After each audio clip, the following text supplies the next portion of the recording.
we got the hard one out of the way. Let's see how we can manage with this one.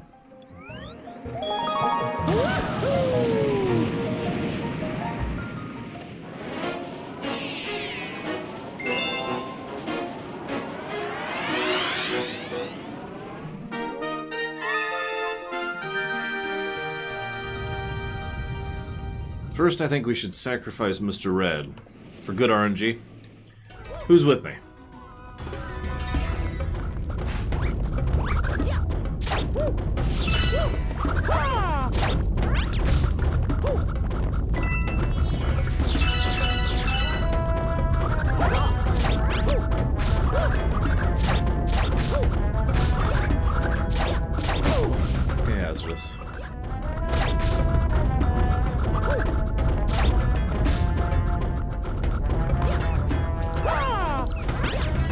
Could someone do me a favor and Google, you know, this game, Starbit farming?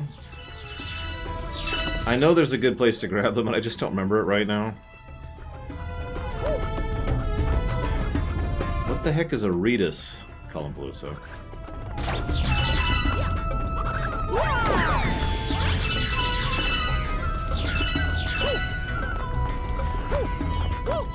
Is that like a pita, except, you know, more R in it? I don't know.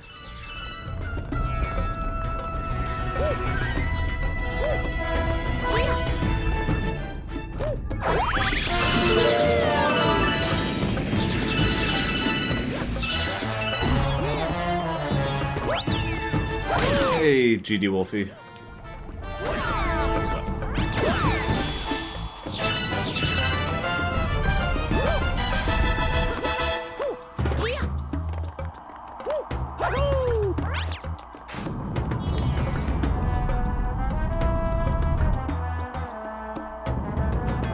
I'm not clicking a YouTube link. All of a sudden everyone just starts hearing a YouTube video playing. See, I was actually thinking that, Bragwin. What do you know?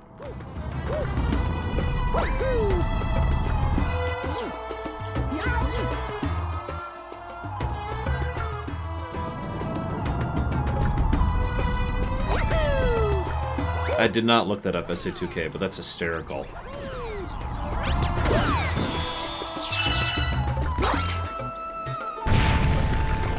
Oh, that's great.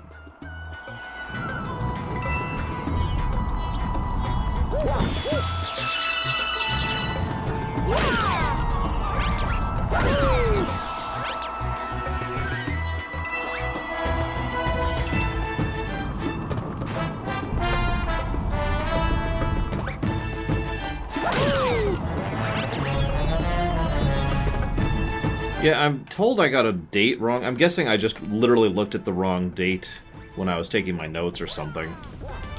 I don't even know the context.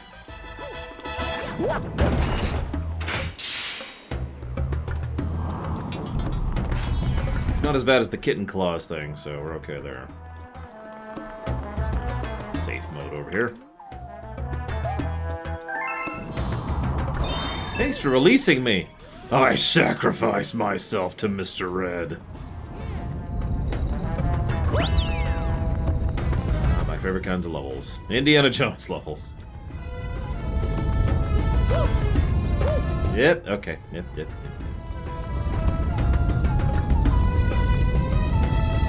Yeah, like I said, I'm pretty sure I just got a date wrong, because I distinctly recall looking up what war would have been at the point in time in which the movie was set. And being like, there's not really any major wars then. Although there was the Spanish-Franco War, which was happening in the 1400s, which, excuse me, 1500s, which might have been it, I don't know. And I'm not going to take that. No.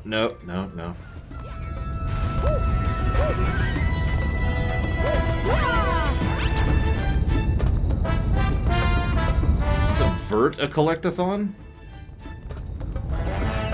Subvert a collectathon.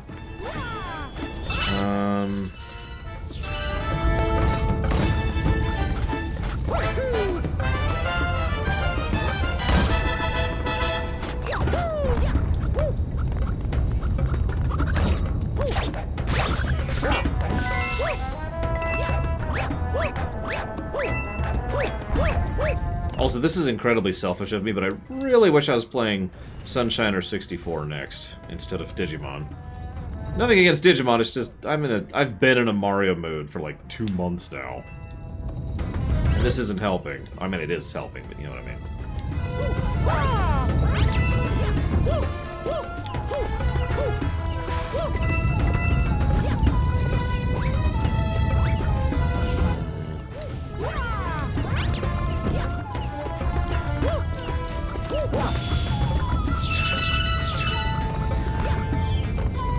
A Star Wars Disney crossover? Let me start by saying I don't think that's a good idea.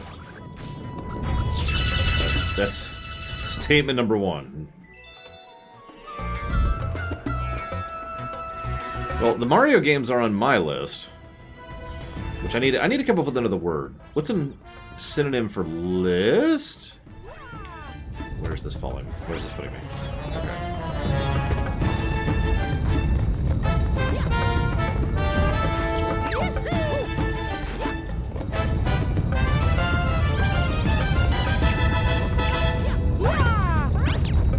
Laura's Dossier. I actually like that. That sounds good. Laura's Dossier. Let's do it.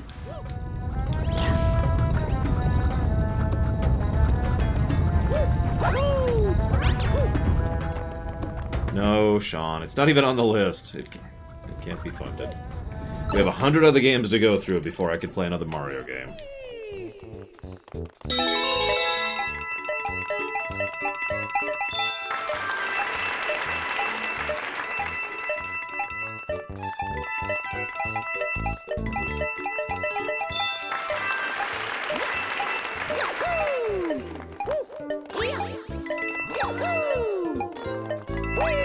Whoops. That's a fail. Oh well. Got a bunch of coins.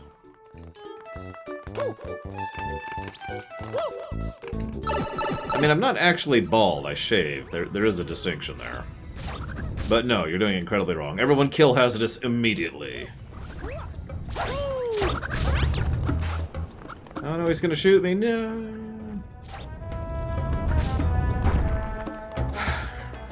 Honestly, I don't agree, Gum Gum. Like, obviously, I'm in favor of a military, at least in idealistic military, and I do actually think that organizations need to be willing to defend themselves, as that happens in my own setting, but the only reason that they were screwed over was because some external power showed up and was like, hey, I want to take what you have.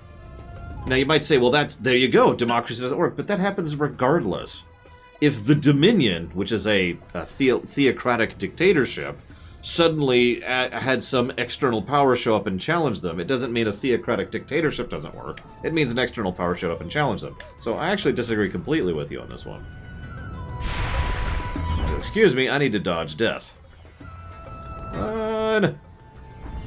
Run! 1-up's totally worth it!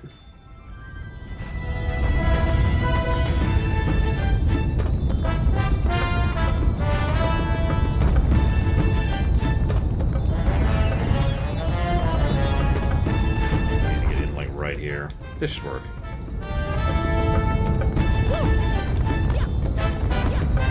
There we go.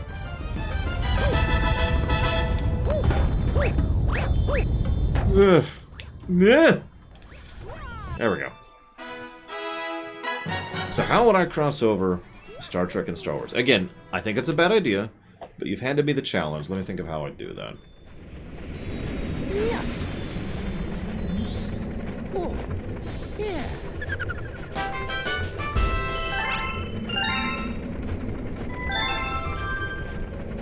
I mean, that's true. Democracy didn't stop World War II. Democracy put fascists in charge of both Italy and Germany.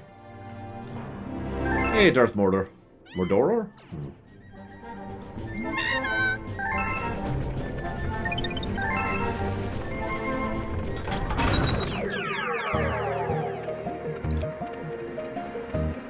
You're kidding me. I missed a comet? Oh my god. Hang on. Alright.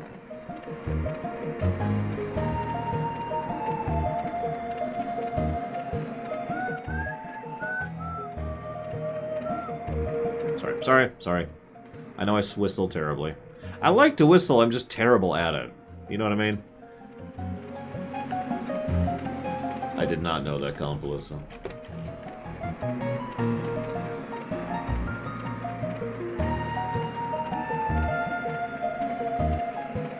Oh my god, it was right there. Okay, whatever. Well, that just makes my point, doesn't it, Hazardous? The democracy or lack of democracy had nothing to do with anything. It's an invalid comparison at that point.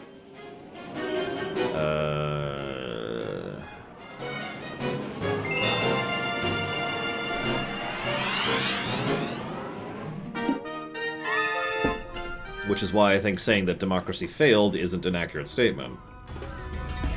Just like I think saying that democracy doesn't fail is an inaccurate statement. Like, I'm sorry, governments are not good or bad. People are good or bad.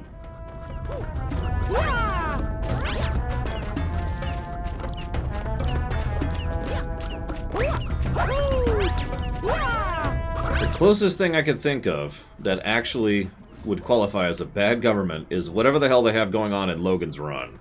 That's just a mess right there. That's disturbing.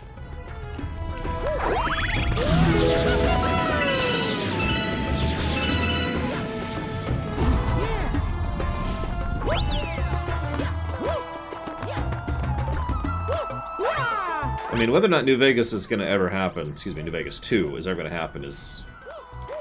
I mean, place your bets, you know? Equally as likely as unlikely, I would say.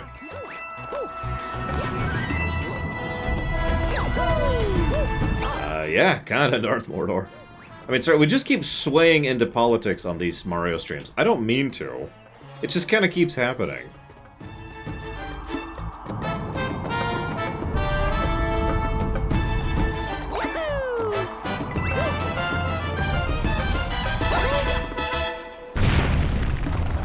It's okay, we still haven't drifted into controversial territory. Where I talk about... No, I'm kidding. I'm not sure I actually have any controversial opinions. Nope, hang on, I thought of one. I got one, okay. I have a controversial opinion. In fact, I can think of 3. There you go, I came up with 3 just now. 2 of them are Star Wars related. Hi, Baron.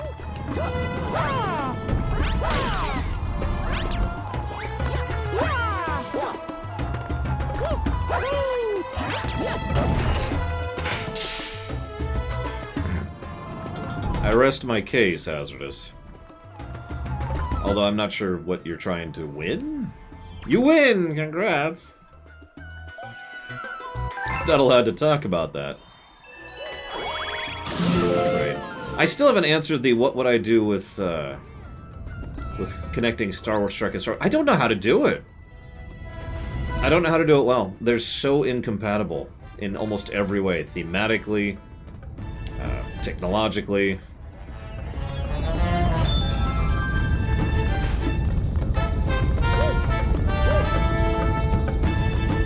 It doesn't work.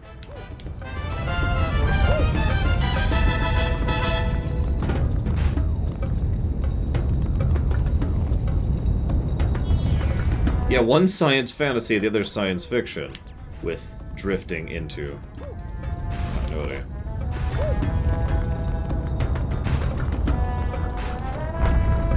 This last time, I just did this freaking star. No? Okay, fine. Okay, I have to combine them or else someone will shoot me in the face. Well, first I let them shoot me because, oh, thank God it's over.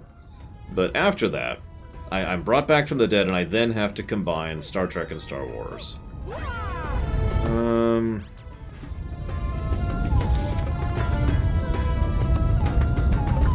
Let's start with the obvious thing. Different galaxies.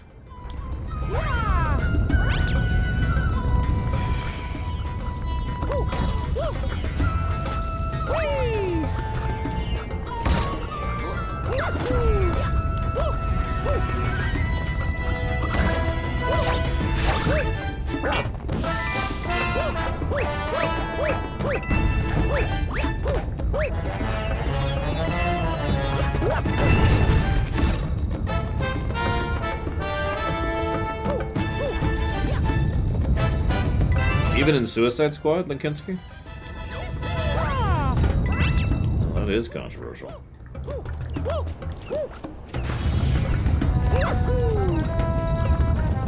No, not time travel. I hate to say this, but my first thought here is Q. Yeah, Q opens up a wormhole, basically. And that connects the two galaxies. Like, that's my first thought. Someone connects the two galaxies via some kind of teleportation device, and it basically becomes the new Bajoran wormhole, right? There's one place through which we can access the other. The radically different technological progressions of the two settings immediately start to cause issues. Because Star Trek has really, really advanced medical tech, among other things. But Star Wars has really advanced, you know, a lot of other tech, including speed and travel and, you know, war.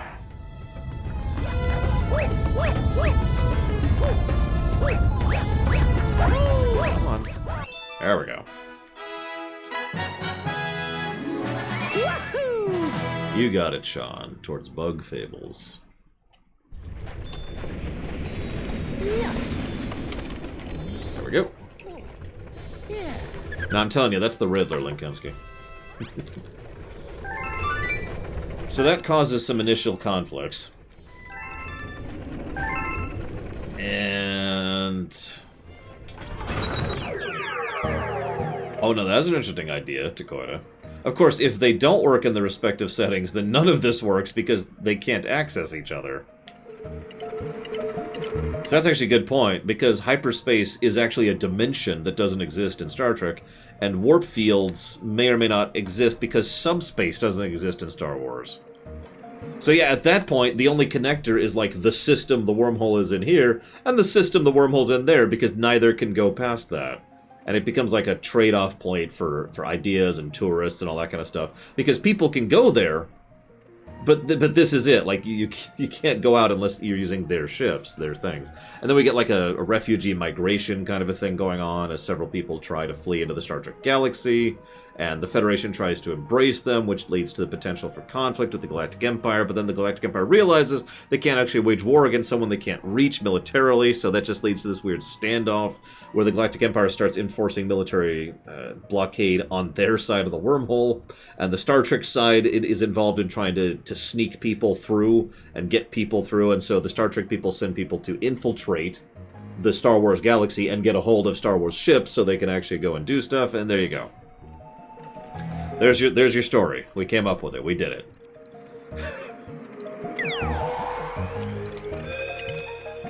Took a little doing, but we made it.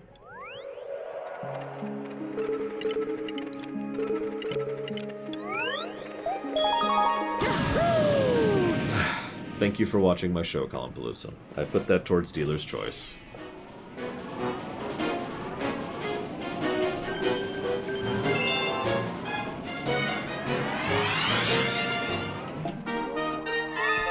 Star Trek Wars sounds better to me than Star Wars Trek, or well, most things, really.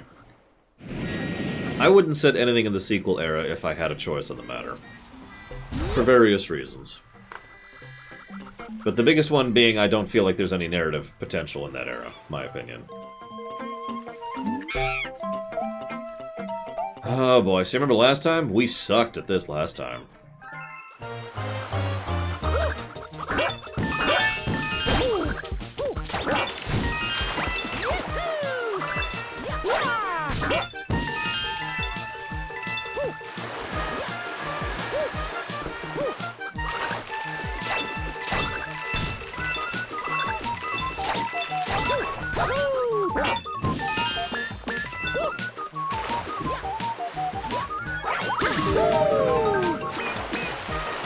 Nope, it's cool, Colin Palooza. I trust you, sir. You would never lie to me. Ever.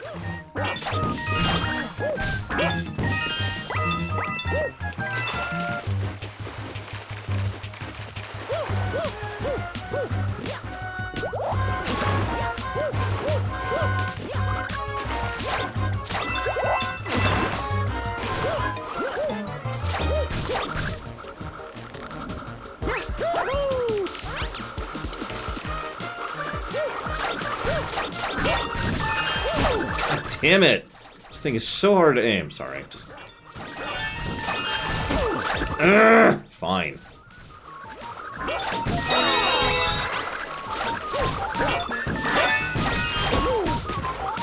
That was me trying to hit Y. Reminder, there is no Y button on this. I'm not gonna make it. I'm nowhere. I'm nowhere.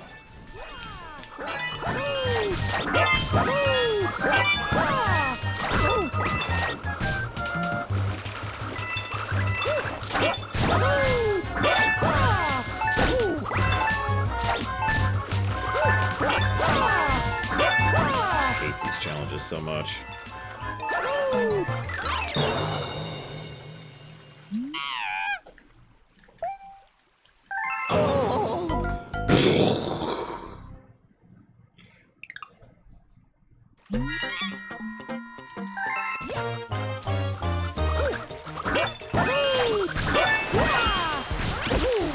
Why? You know what? Whatever. I'm just leaving that guy. Leaving him. Leaving him.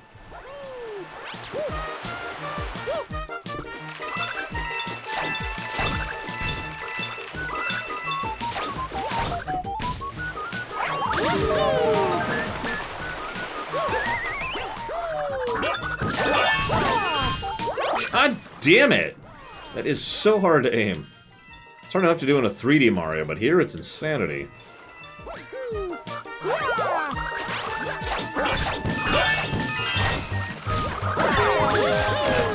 Sure. I accept. Let's go. Sure, that was probably game right there. I probably just failed. Right there. Yep, nope, I'm taking way too long to get to the back to the point where I'm actually scoring. Yep, nope, still haven't scored for like 20 seconds. This is a failure.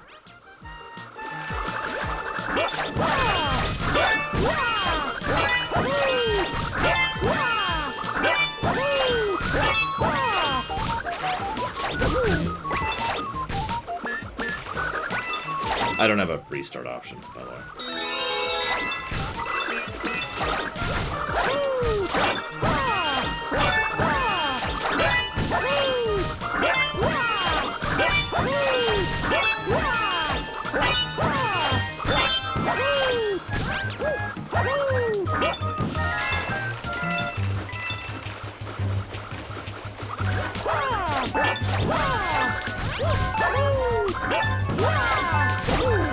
Nope. They're too far apart. Yep, too far apart.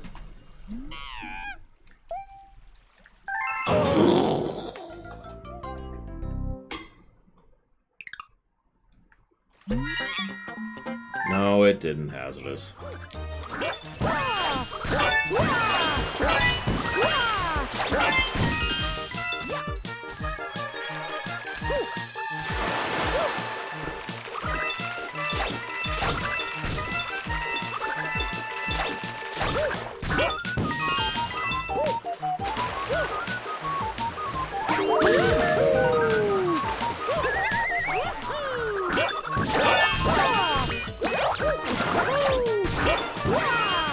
Part of the problem with doing this, and this is a minor complaint, but it's a serious one, I have to watch my shadow to determine where I am for jumping on these guys, right? That means I have to be watching the bottom of the screen, okay? What's on the bottom of the screen obscuring my shadow? I've had to literally just guess on several of these jumps because I simply cannot see my shadow.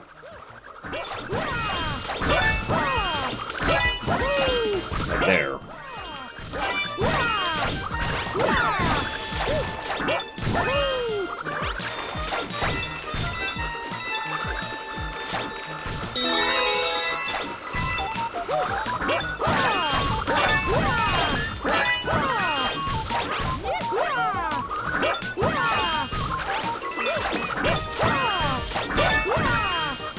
God damn it. I'm just guessing half of these and failing because I'm guessing wrong.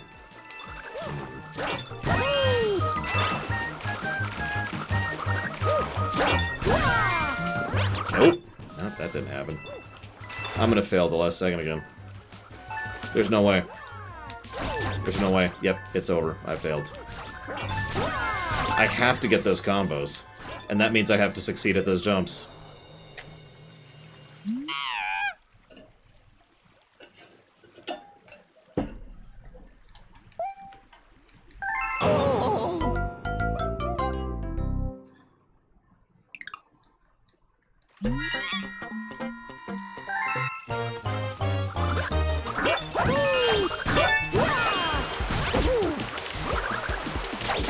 Okay.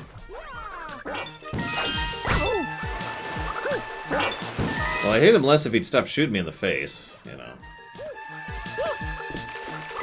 Yeah, it caps at 300, but it's still pretty much mandatory to get those 300 combos. Really, game? So I'm 200 behind where I was last time. Let's try going this way this time. See if this is a little more lucrative. So far, no. This is probably a fail. In fact, you know what? Hang on. Whee! There's the reset button.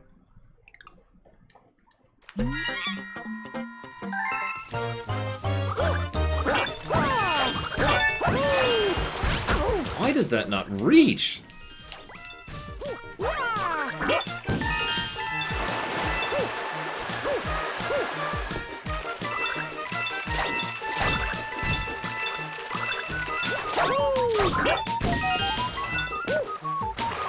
Well, they both did that. It's just Galaxy 1 doesn't do it on the Switch.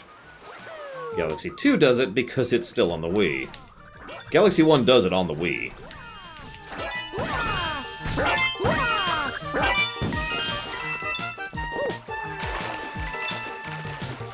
Or that, sure. That's okay, too. Okay. Why? Well, because screw you. I don't know. There's no good reason whatsoever to put that restriction in there. There's no hardware excuse. It doesn't change the difficulty any.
I need to find some new games so I can enjoy your frustration more.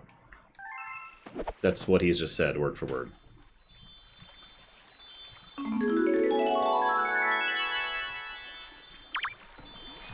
I haven't had cereal that isn't shredded wheat in 30 years, Colin Paluzzo, if that answers your question. So, plain shredded wheat with no additives. There's my answer. Yeah.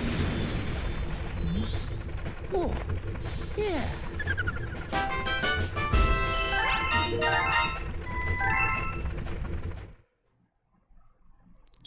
No! Okay, whatever. I don't do cereal. I do eggs, and bacon, and burgers. Or wait, and tacos. You haven't lived until you've had tacos for breakfast.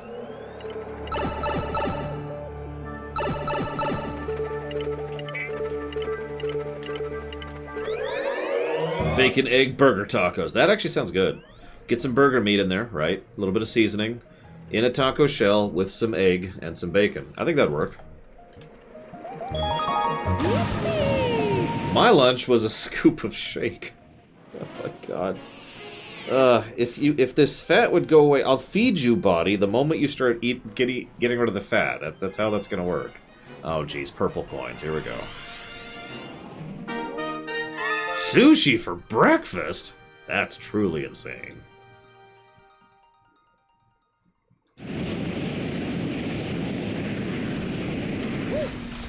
Yes. Hold up.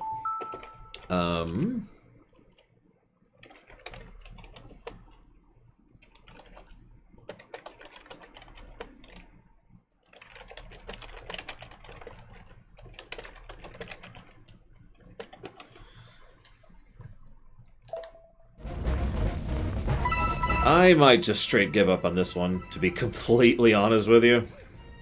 I remember this one. I mean, if you want to skip breakfast, go for it. That works for some people. I am not one of those people.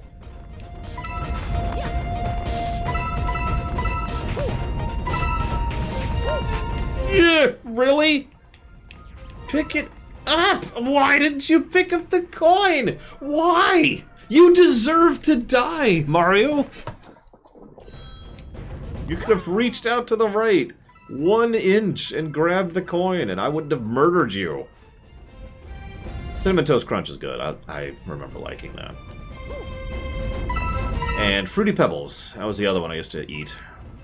And it's sad that both of those have been around long enough that I remember eating them when I was a kid. He really does not want to pick these up. Oh my god! Ah! Go this way, Mario.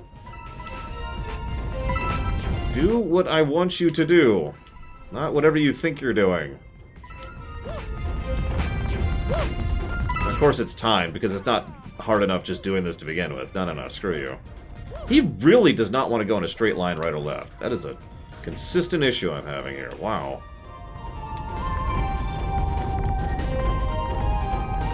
Okay, let's just do this then. Or not, that's cool too. I didn't actually want that purple coin, I just wanted, you know, to waste my time in a timed level. That's what I was thinking. I was like, you know what? I hate myself. Just wish I could waste my time more. I'm gonna get into mobile gaming.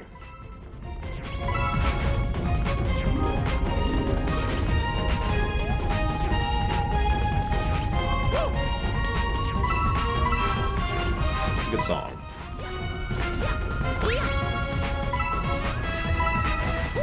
Yep, we're gonna play Diablo Immortal right here. We're gonna spend all the money on it.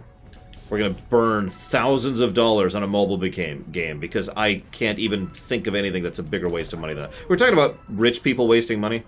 People blowing hundreds or thousands of dollars on mobile games. I'm not sure I could come up with a bigger waste of money than that. That makes absolutely no sense to me. I'm not gonna restrict you from doing it, because I'm not that dictatorial. But what is wrong with you, you insane human being?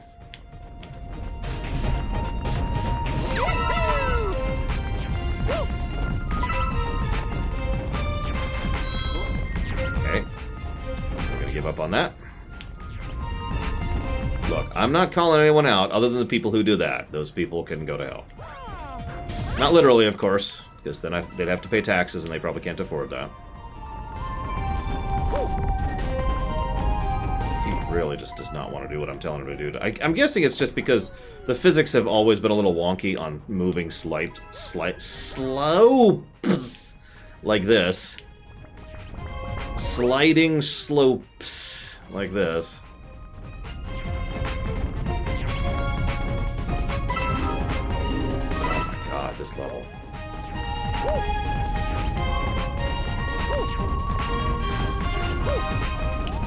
No.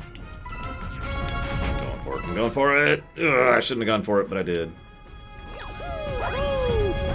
Cloud games played on a phone? Well, I mean, sure, but don't spend any money on them. If you want to spend $10 on a game port, go for it. Don't spend $100 on a pack that gives you a pack of diamonds which you can use to buy research necessary to upgrade your cards that you can get out of packs. That's insanity. I actually legitimately don't understand that. It's like telling me, yeah, so there's these people, they love shoving hot shards of glass into their eyes, and I'm like, why? They do. They love shoving that glass into their eyes. It makes absolutely no sense to me, but it's a thing. It's a provable factual thing that actually happens. There's no denying it, you know?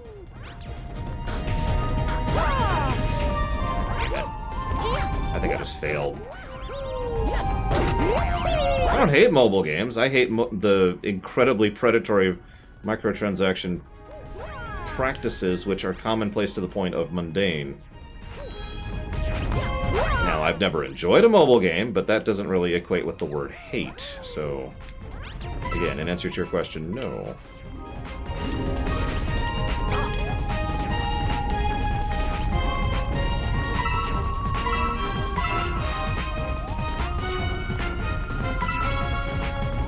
Oh my god.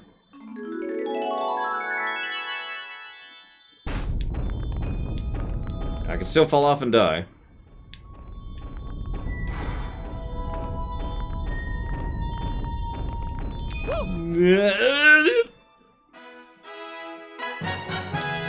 Better in terms of the game, worse in terms of the controls, Arthur. That's the simplest way I could put that. I guarantee you, this would be so much funner on a Switch.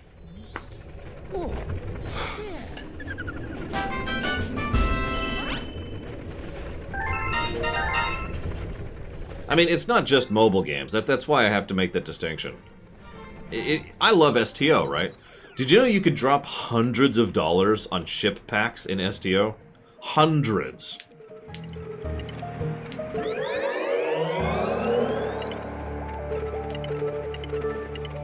Like, I love that game. I even bought a lifetime sub. Why would you do that?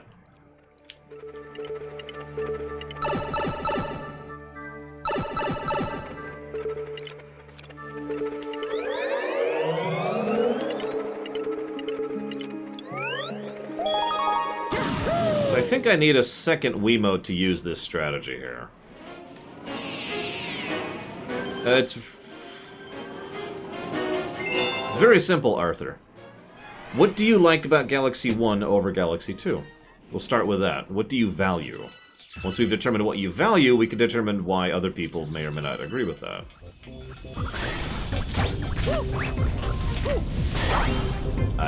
That was really weird. Okay, I'm just gonna accept that. He was like, I'm gonna go to the left. Okay, but I'm holding up. No, I'm gonna go to the left. Oh, okay. Mario, if you really want to die, there's quicker ways to do it. I'm just saying. See? Much quicker. Atmosphere, I'll give you that. Originality, I'll give you that. And innovation, I'll give you that. Mario Galaxy 2 iterates. It does not innovate. And that might be why I prefer it, personally. I'd prefer a very well-polished product, which is, you know, polished to a shine, and has much, much superior overall game design and level gimmicks and variety, than something that's brand new and innovative that isn't as good. My take, obviously.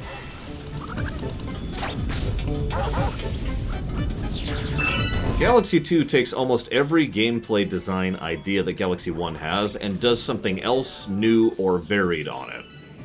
I can't give you a summarized list because the only way to do that would be to say, go watch the last 8 hours of VODs. You know what I mean?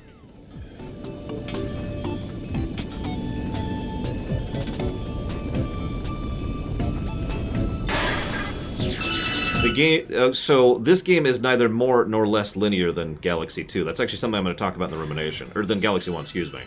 This game is exactly as linear as Galaxy 1 is. The overworld map has, so you have to do any given area once, except only in some cases because you can actually bypass several, and you don't actually have to take the same route, and you don't have to get every star, and all of this probably sounds familiar, because all of that is the same stuff that Galaxy 1 does. Like I said, I'm going to talk about this, looks like they're out. I'm going to talk about this more when we actually get to the rumination. But in terms of practical application, there is zero difference between the hub world of 1 and the overworld level design of 2. They look different, and that is about it. Now, you might even be like, well, hang on a second, but 1 had the fact that the hub got more and more developed over time, which served as a structure of story. And you're right, and so does 2. It's just, instead of the hub, it's the overworld. as we progress through 2, and I've already pointed this out, and... Mario, please stop doing that. As we've been progressing, and as I've been pointing out throughout 2... a little far. The background and the storytelling presentation of us slowly leaving the galaxy bit by bit has been a regular thing. It's different. It's a different story that's being told, but it's the same approach to storytelling. The further on we get into the game, the more the elements of the atmosphere change. As we go from being in atmosphere to in a system to in a galaxy and so forth and so on. However, I will give you story easily, because the only story Galaxy 2 has is what I just mentioned, the background element.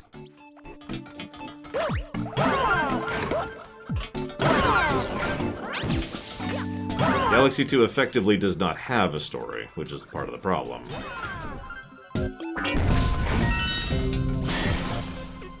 No bits, really? Okay, what was that other bit farming method? Because this obviously isn't working here. I only got 66 here. Look at this.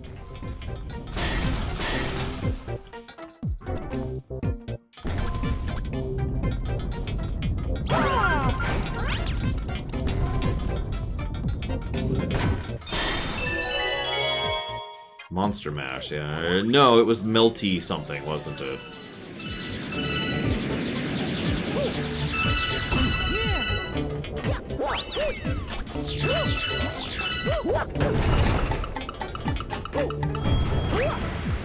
So, does the Empire fail at environmental damage, climate change, hostile neighbors, lack of viable trade partners, or society reaction to all the above? No? I think it was Melty Galaxy. I know which one it was, because I remember thinking, why there? Was actually what was going through my head at the time. Anyways. So having said all that, I actually agree with you on basically every point, both Arthur and Hardboiled One. But again, that probably helps to explain why I personally prefer Galaxy 2, at least in terms of just sheer fun factor. Let me put this a slightly different way. That's a bad example. Okay, I got a better example. Which do you prefer? Super Mario Bros. 1 or Super Mario Bros. 2? Nah, that's a bad example. Let me try something else. What do you prefer better? Mario Bros. 1 or Mario Bros. 3? Now, Mario Bros. 1 is Mario Galaxy 1. Extremely innovative. Basically began an entirely new concept with regards to game design. Invented the concept of cross-genres. Pushed forward the Nintendo as a market. Pushed forward the idea of puzzle platformers. Just did all sorts of things that were extremely innovative and game changers for the market as a whole. And a very well-designed game, I feel like pointing out as well, as we discussed when we did the review. Mario Galaxy 1 is a very well-designed... or excuse me, Mario 1 is a very well-designed game. Mario 3 didn't really add to that. Mario 3 didn't really come up with anything new, other than two things. And the only things those are the ability to fly, which barely qualifies, and the addition of the overworld map, which just is barely a change. But what did Mario 3 do? Mario 3 iterated. Mario 3 was an expansion to Mario 1.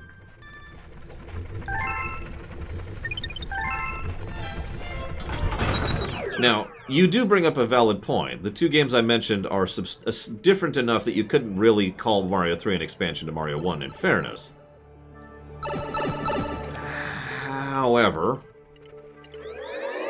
if you want to go with that route, I'm going to go ahead and mention a game that most people don't like, because they're weird, I guess.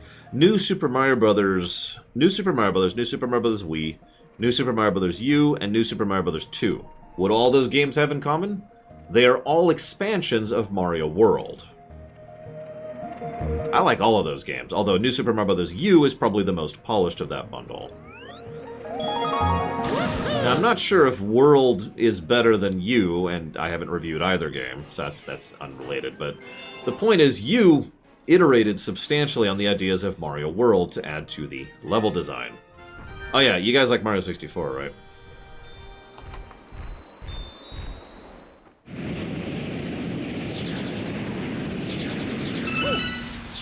Yeah, using my own terminology, Galaxy 1 innovated Galaxy 2 codified.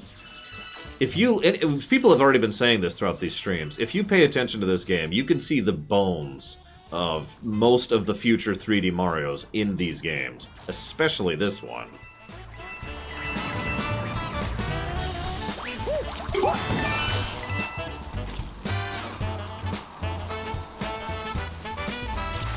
I feel like I have to get coins here. I don't know. I might be misremembering.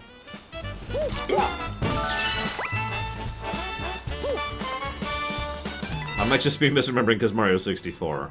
Although this is one of the easier ones to get 100 coins on, so... Anyways, if that doesn't explain it for those of you who prefer Galaxy 1 over Galaxy 2, I got nothing. I mean, it's not like I'm trying to shame you. How dare you prefer something otherwise than me? What's wrong with you?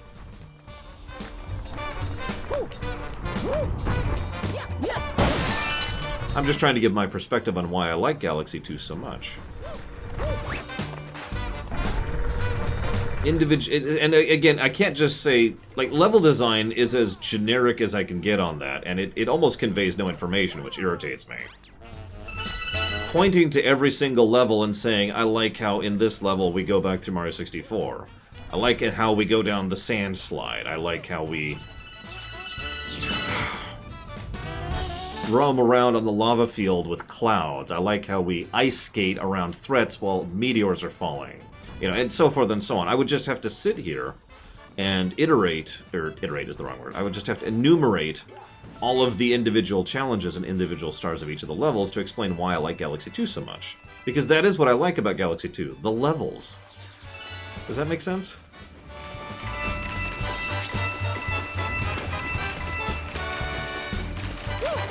Like, there is some astonishing creativity on display in this game. Yeah, the stage gimmicks are amazing. I mean, I know not everyone likes stage gimmicks, or design gimmicks in general, but I love gimmicks in gameplay, at least when they're done right. And there's a huge amount of stage gimmicks in this game. In fact, I'm probably going to go ahead and flesh that out to 2 separate positives over time.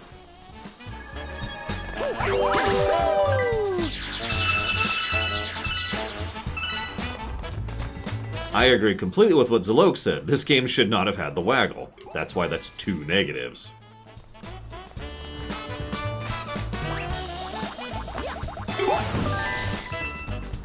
Yeah, I disagree completely, Gum Gum. Having trade partners wouldn't have saved them with the oil shortage. The problem was a lack of proper management of resources, not anything to do with trade. There was no one to trade with unless aliens suddenly show up, you know? The camera, I admit, I'm a little wonky on. I will freely admit the camera has some issues in this game. I don't want to sugarcoat this game too much. I mean, I'm debating 6 negatives to this game, which is already more negatives than Galaxy 1.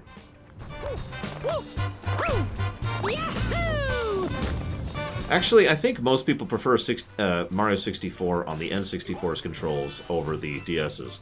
I am not one of those people, but I'm pretty sure I'm in the minority in preferring the DS controls. Whoops! Exactly, Pyro.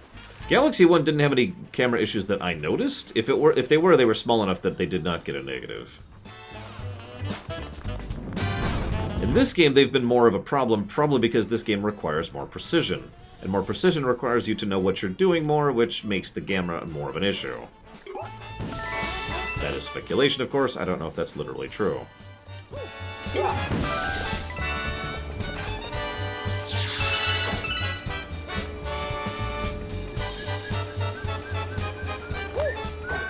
I cannot tell you how many times I've made that exact same jump mistake in the 64 level.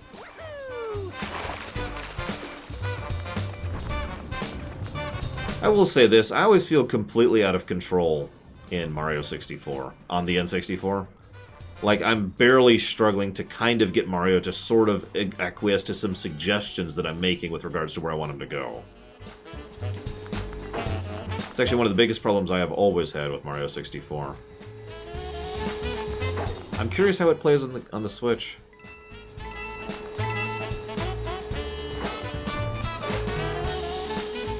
I have a 3DS right over there for streaming.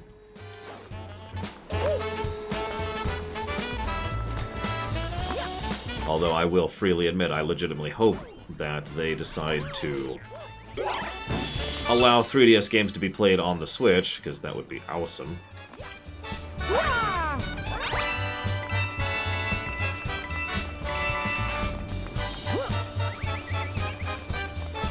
There you are. Not me, Baron. Not me. I hate to say take my money, Nintendo, but I'd be okay if they just ported all the 3DS, you know, games to the Switch and I could just pay for them. I mean, ports do take money, I get that.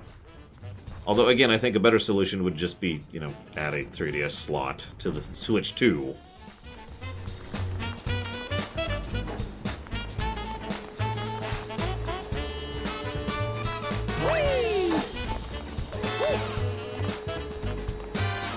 Even the Pokemon? Maybe.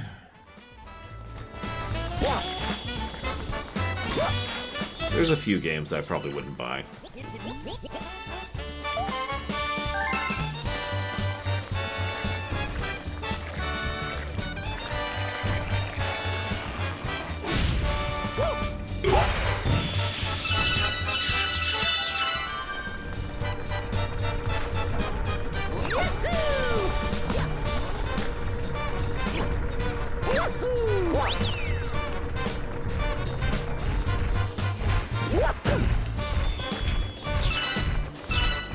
Oh yeah, I remember this.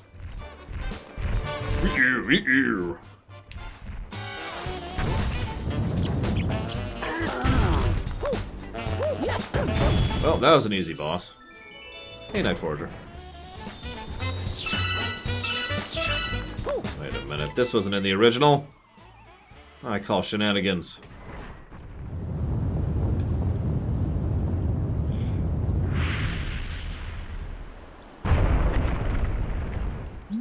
It makes me so mad. We build your houses, your castles, we pave your roads, and still you walk all over us. Did you ever say thank you? No. Well, we're not gonna wipe your feet on me. I think I'll crush you just for fun. You have a problem with that? Just try to ground pound the Womp King. This is where the indicator is. I knew it was there somewhere.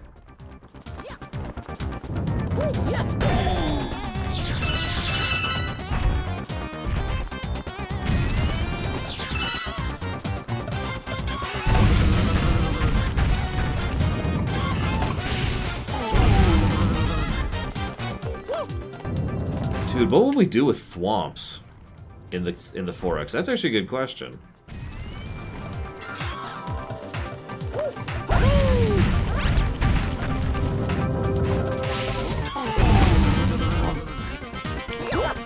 Too slow. Too slow.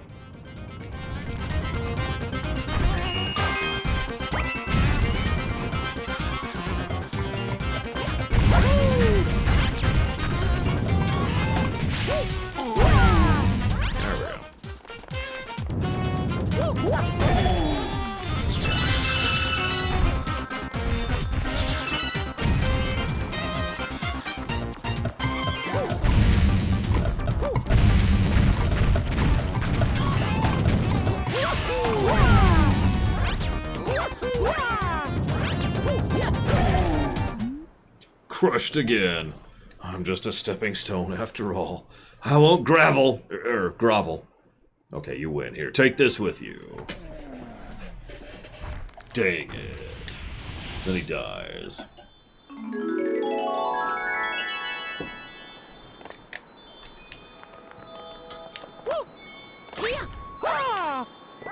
Come on. It's just...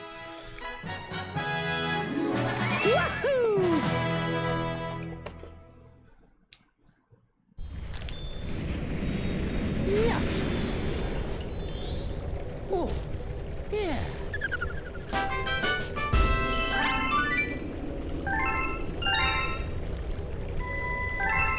I just want you guys to know your puns are killing me.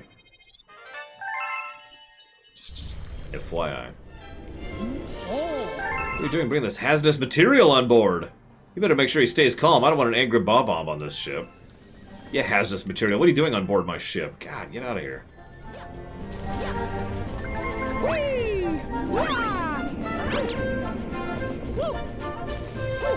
No, I think war has changed many times, historically speaking, Gum Gum, but that's just me.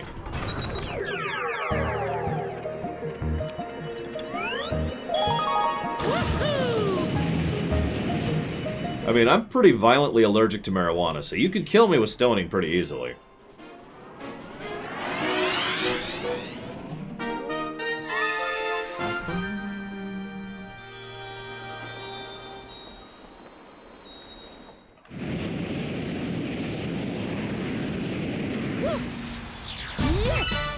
Dad jokes are best jokes.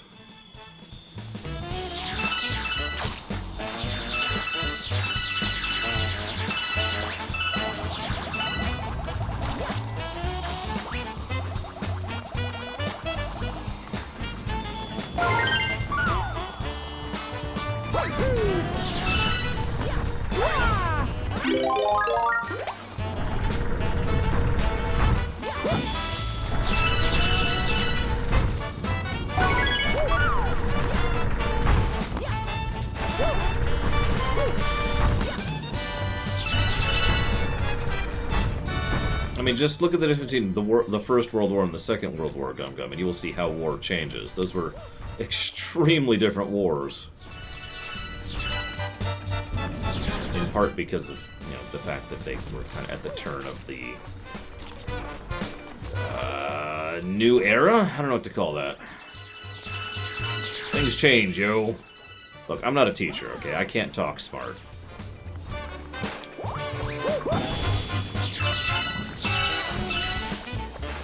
Me no talk smarty.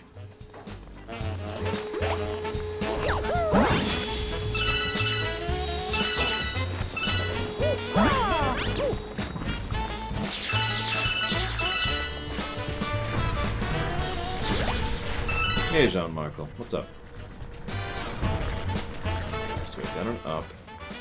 I know there's something over there, too. There we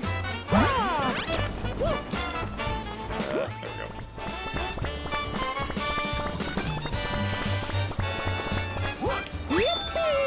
Worth it!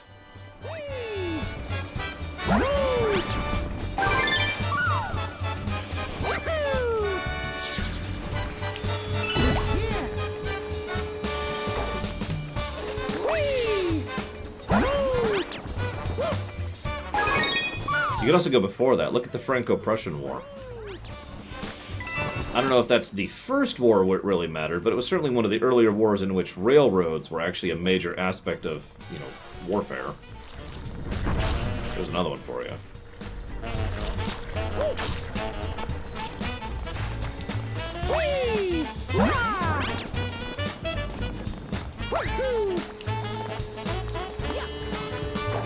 There was the Great Northern War. That was, well, let's call that an infrastructure war and leave that at that. And as my point being, memes aside, war has changed.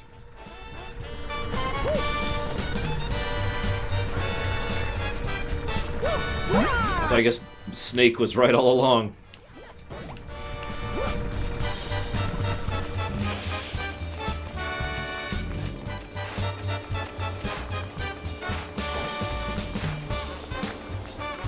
War has changed. I was looking up a Metal Gear Solid 4 video, and it was during that initial spiel where he talks about how war has changed. And the comments section was just people responding to each other saying, war has changed. War never changes, but war has changed, but war never changes, and just back and forth and back and forth and back and forth. I don't know why I found that funny, but I did.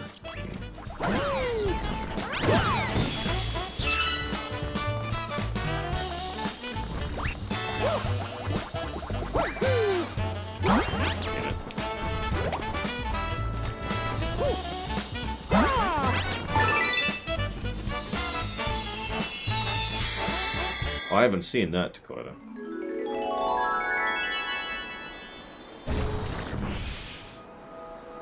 I feel sad now.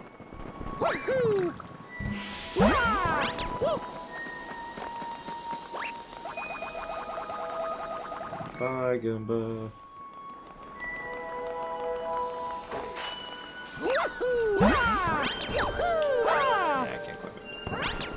That's okay. Ugh.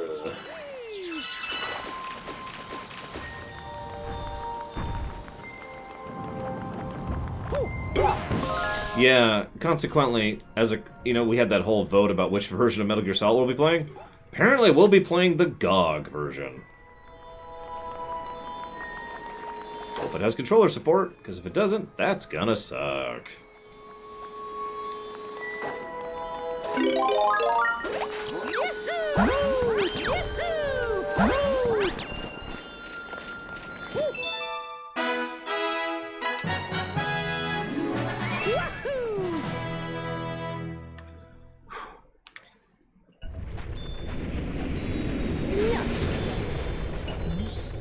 Oh, yeah.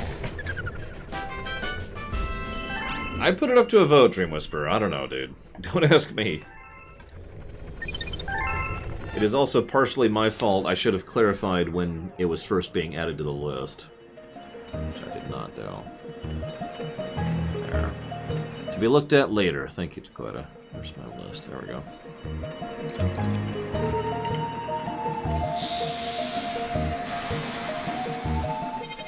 It came out today, Hedonistic.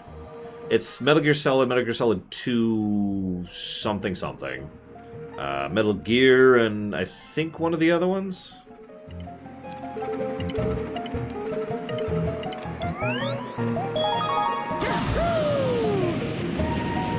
Yeah, Metal Gear Solid 2 Substance, I think. I don't know.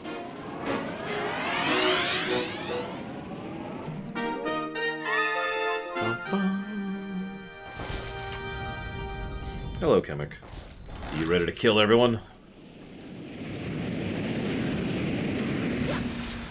Yes. With my favorite song in the game? Oh.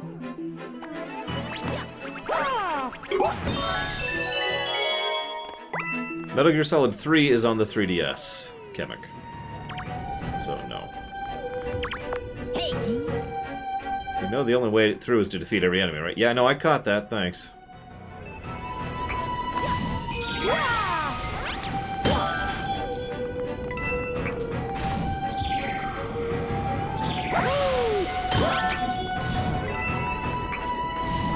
Listen, Carruthers. Mario loves killing, okay? He's been doing it for years at this point. And after a certain point, you just can't stop yourself. So this is as close to a Coliseum level as we've had in a non-RPG Mario game. Whoops.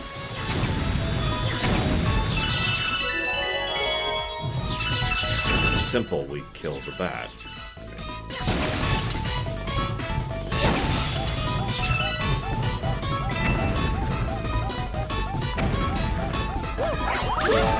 And then we kill the Night Forager. Then, wait. Oh, wow. You get to die in an extra special way.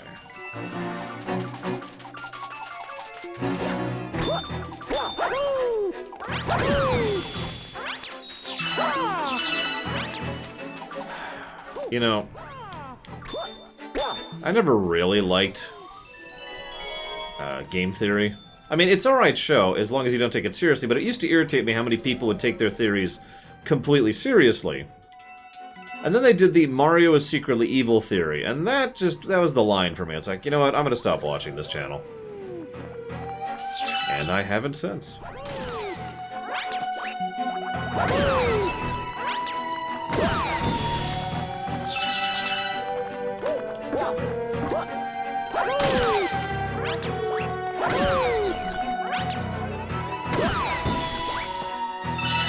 Actually, well, yeah. Like, I'm sure MatPat is a good guy and all, it's just, no thank you.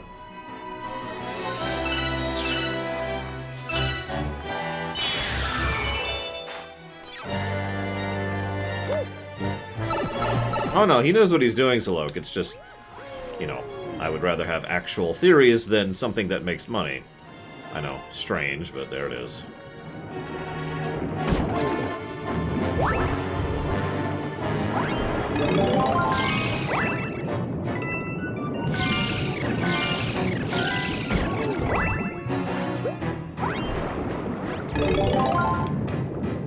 No, just the channel is what I'm referring to, Auroras. Although I've toned it down on my own theories over the years. FF15, that was the other one. That was the other one. I'll make a note here. FF15, there we go.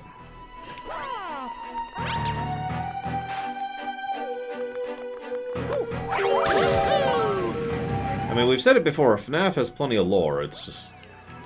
FNAF. Alright, how many coins do you need? How many do we have?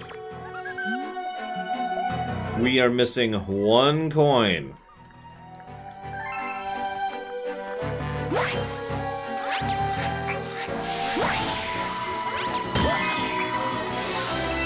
Dang it. There.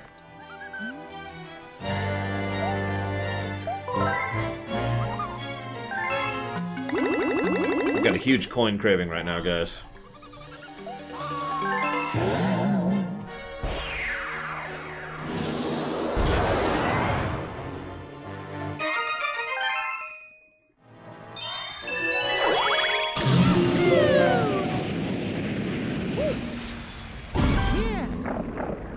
It's the most terrifying villain of all. The lava snake who likes to eat? I don't know.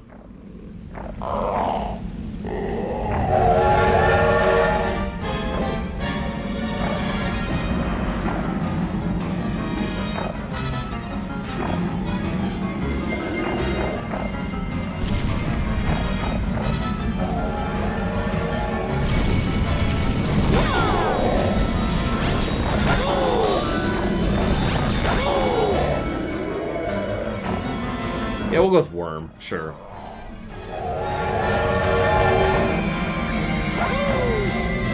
Yes, Roxy's boy, that was me.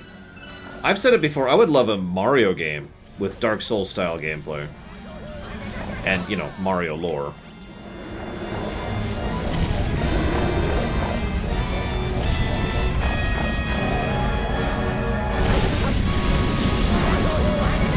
Oh, I know, though.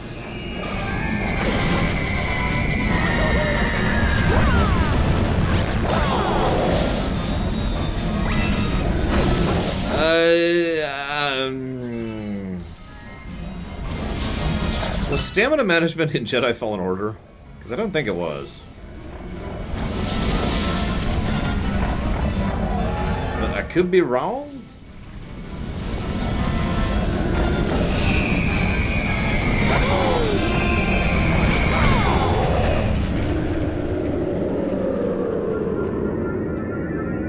I mean, I could see Fallout as a Western, but that's more of a tone thing than any specifics.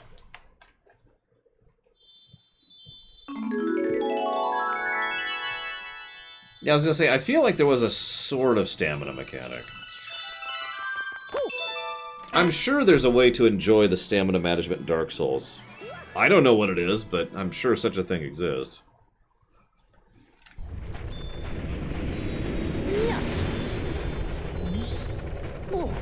I'd lean towards no.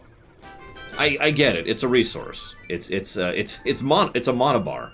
It refills and it drains as you use it. That's its function. It's just no, thank you. Oh, goody. That should be fun. No, Dream Whisperer. Damn it, man. Well, thank you for the coins, as always, sir. Although you didn't tell me where you want those to go.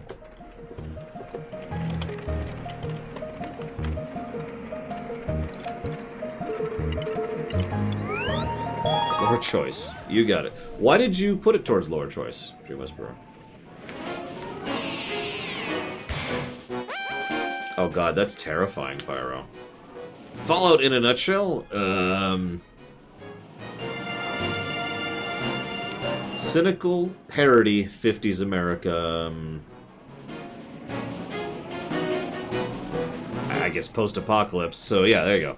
Those 4 words, or those 4 things define it fairly well, I'd say. This is gonna suck. I don't remember where all these are.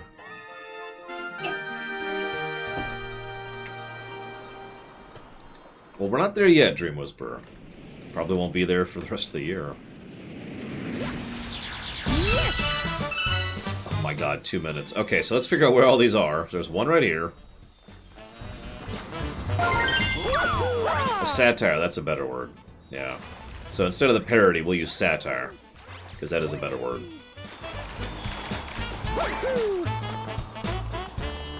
Fine, Colin Pelosi. You were just memeing, though. That doesn't count. Memes don't count. But I will presume for 1 second that you actually legitimately meant it, so I ask you, why did you put it towards that, Colin Peluso?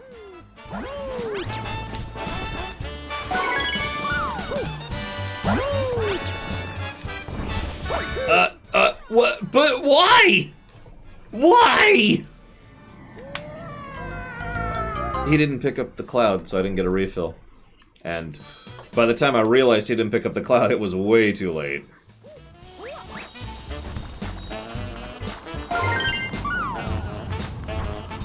I have no idea what I'm going to think of Cyber Sleuth. I have no knowledge or understanding of Digimon. I know it's not actually a Pokemon ripoff. I will freely admit it took me a while to learn that.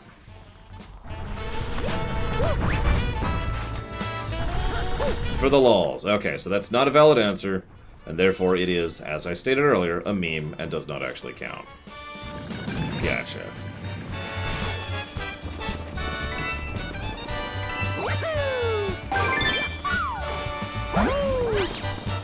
But thank you for that market data. I do appreciate it.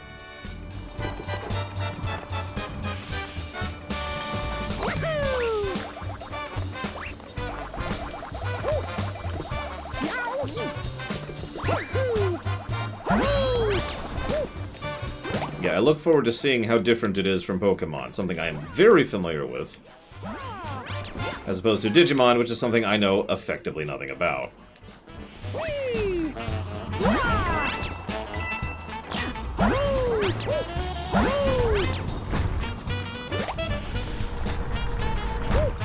My only worry is that it's probably a long game, because I always dislike long games. You know how that is. It's like, ugh. I probably won't mind long games as much once, you know, that list gets a little bit smaller. I should probably just do this. Yeah, because I'm only missing the one, which is... Where's the fifth one? Where's the fifth one? It's up. It's up. It's up. It's up. I remember.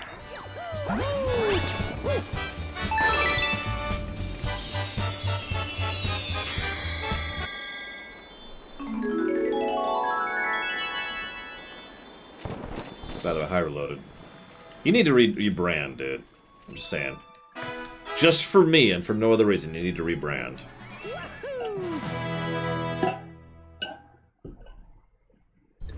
I honestly do think modern games are too long. I do.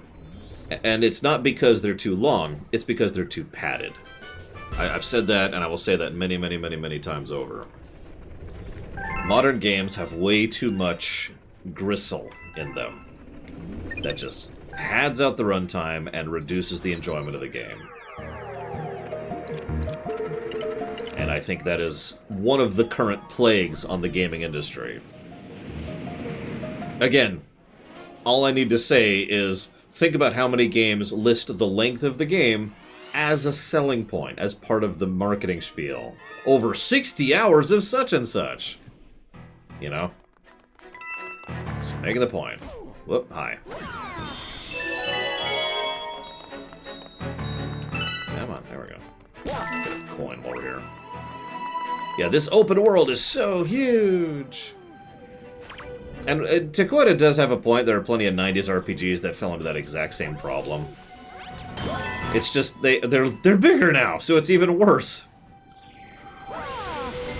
Instead of eating 5 pounds of gristle, now we're eating 20, and it's like, oh my god! Can I give an example of padding? Oh god, you're gonna make me give an exact example, aren't you?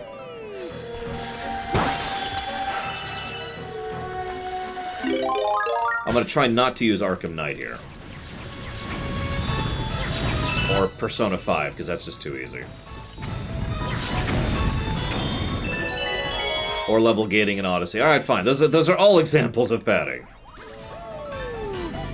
A game that forces you to be a certain level to progress. A game that mandates you do 12 side quests which involve just killing the same enemy 10 times over again in order to be able to advance the main story. Any game where the dialogue is 3 or 4 times longer than it actually needs to be. Or... Witcher 3 didn't feel particularly padded to me, no. But then again, I've never played it without cheating, because I don't like the combat. So, grain of salt. I also don't find some of WoW to be padding. But that is way too big of a game for me to define like that. Grand Theft Auto 4 is another excellent example of padding. Here's a whole bunch of missions that barely vary in terms of what you can do in them, but you have to do them in order to progress to the end of the game. Octopath Traveler is an extremely padded game. In fact, it's one of the longest running games on the entire site because of how long it took to get through that stupid freaking game.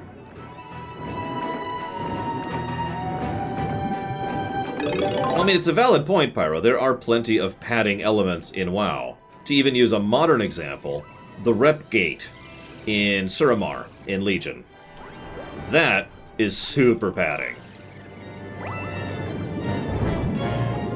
What? You want to see this awesome story that's incredible and has great characters and is fantastic? Well, go grind Rep and do world quests for a few hours every day for a month. And yeah, the allied races, rep gates. Rep gating is bad in WoW in general. It's pretty bad. And no, I did not like Octopath Traveler. It did many things wrong for me. Including giving me a headache. But, you know, we've already covered that.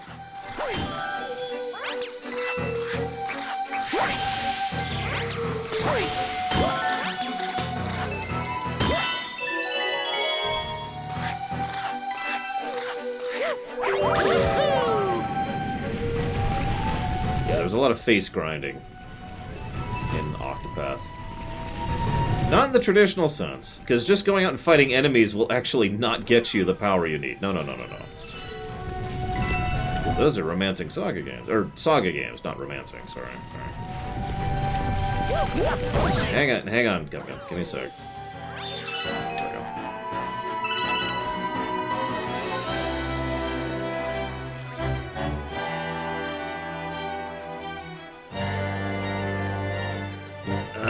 Sure, I could see that.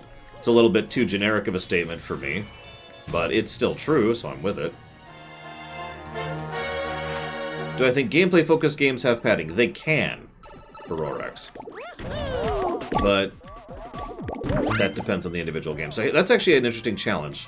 A fully gameplay-focused game with effectively no story that has padding. That isn't Anthem. I've never even heard of it, Silver Mask.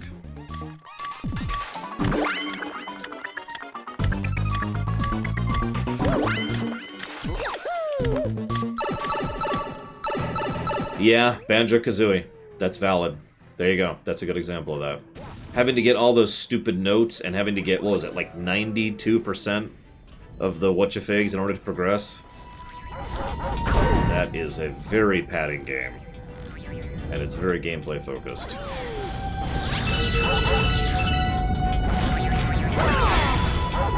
I liked that game more than it probably seemed during the stream. Because the game was pissing me off a lot. But... yikes.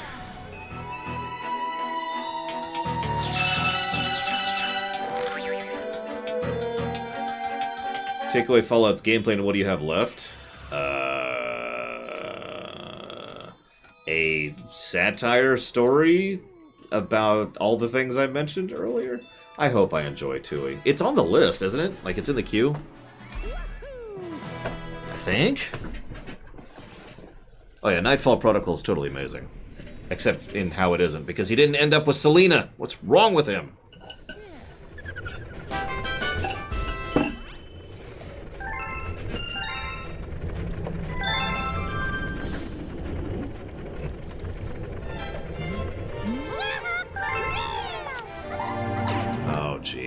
That's gonna suck. It's okay, we don't have to get a comet for that one, so that shouldn't be too bad. Well, I've said it before. Just the Xbox version of Kazooie would have erased, what was it, 2 negatives?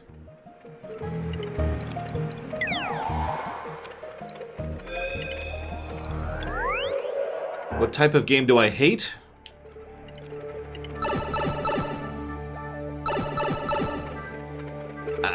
I don't... I feel like you're asking for, like, a genre, and the answer is none. There's no such thing as a genre of game I hate, unless you're counting, like, a porn game or whatever. And even then, that wouldn't be hate. So, if you're talking about, like, an approach to gameplay, Mobage. I hate Mobage. It's why it's called Mobage. Mobage can go to hell. Battle Royale doesn't bother me. I look forward to playing Mario 35 soon. It's what, next week?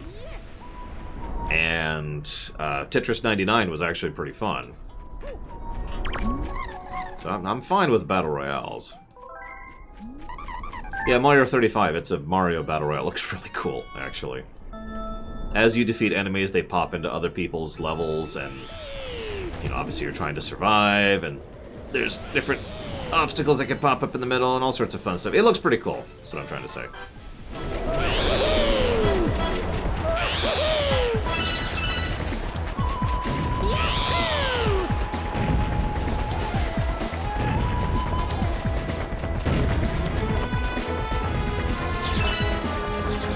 God dang it, I'm too high! Please don't quote that out of context. And death.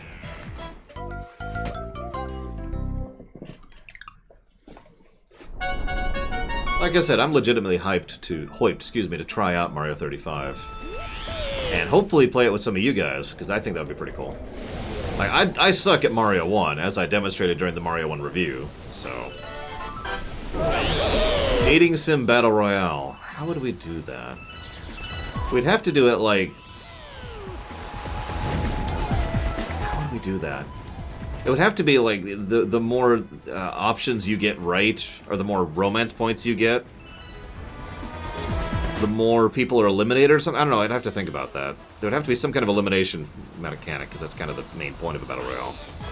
Down! Down! Oh my god. I'd like to mention another thing I don't like about the motion controls on the Wii. There's a certain point at which they stop working. Anybody who's played Mario Kart on the Wii with the Wii stick, or the wheel, knows what I'm talking about. At a certain point, it stops registering and actually flips to the other side. So you're mentally thinking, oh god, I gotta turn really hard, and what happens is you stop turning that direction. Right? I bet several of you know what I'm talking about there. It's like, okay, I'm turning to the left, and at about here-ish, it stops turning left. And then it starts turning right. Drives me bonkers. Yeah, second try is really good for that. I'll take that. Oh, there you go, Pyro. I like that. Anyways, what is Mobage? Mobage is a mobile game that is garbage. Hence the term. Mobage. Yeah, this was the Skyward Sword Wiimote. It came with Skyward Sword. You can actually see the Zelda symbol there.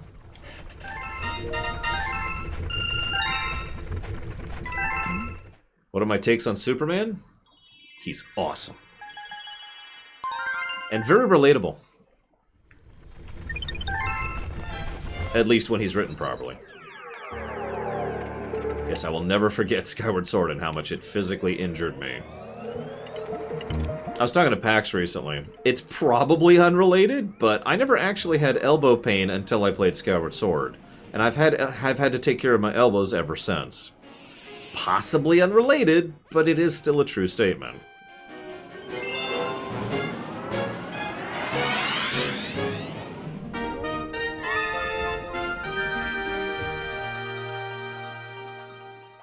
So now I can't take damage. This is gonna suck. This is gonna suck. Yes. I should play this as Luigi, where I have less control over myself.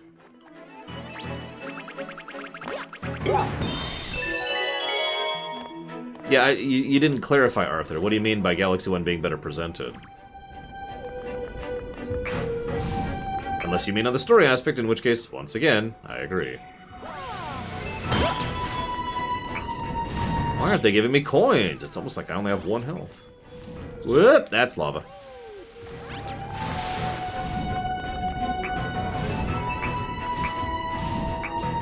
Over here. Over here.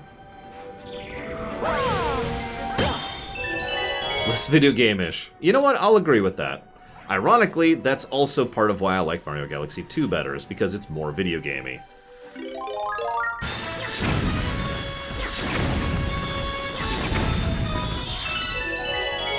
So, I'm in agreement on that point as well.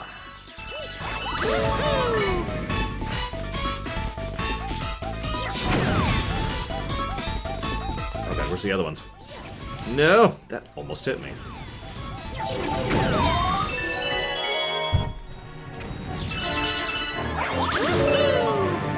I know what the Ubermensch is.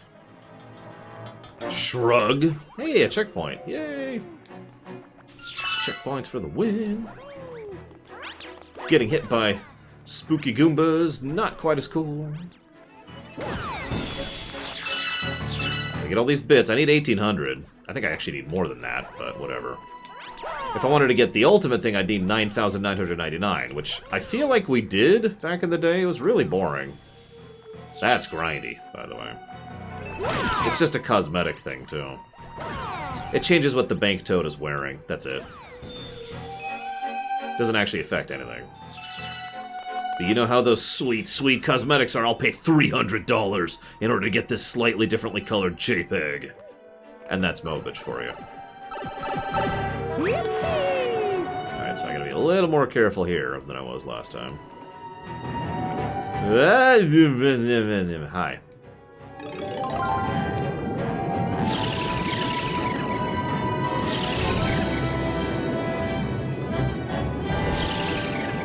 I believe that worked. Oh, Mario would be fine in the Dead Space universe. He'd just jump on someone and be like, huh, neat. And then they'd be cured and they'd stop being necromorphs.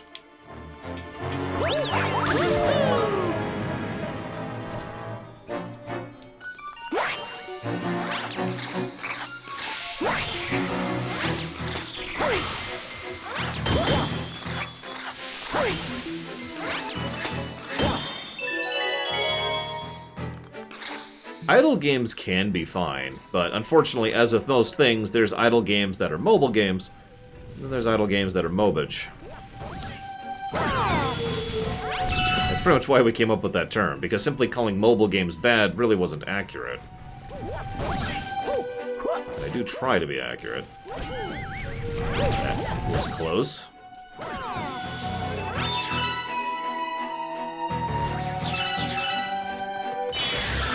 Yes, Mario has a Pokemon field. Opinion on Green Stars? I like them. I think they're fun. I prefer them over the purple coin hunts in the first game. But that's because I actively really don't like the purple coin hunts in the first game.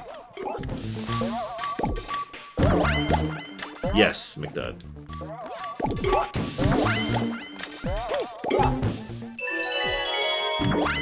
One of my favorite jokes in a Mario... It's actually a webcomic called Captain SNES, if you're curious. But there's this bit where Mega Man is freaking out because a super-powered Godzilla-sized Q*bert is attacking, you know, the Meta City, the city where everyone... Wow, that's weird. The city where everyone combines, right? And he calls Mario and says, Mario, God, help, please, how do we deal with this? Mario says, you should just jump on his head. Mega Man says, that's stupid! That won't work. What is wrong with you? And you can already see where this is going. Years later, another comic came out, which had a flashback to that battle. And it turns out the thing that they did was they jumped on his head to stop him. Mario is also the only world that didn't get consumed by the Sovereign of Sorrow. They never explained why. Damn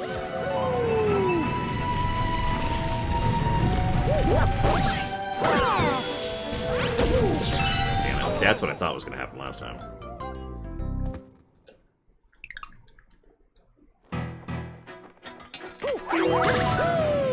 Yeah, because Mario's not Kirby. That's a good way to put that. Kirby would be like, ah, that's game right there.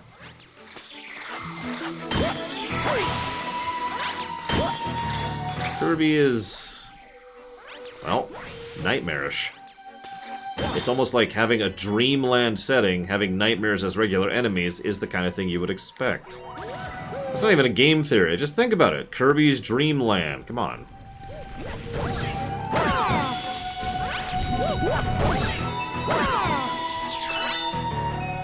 Do I think the existence of FF6 actively hurts the game?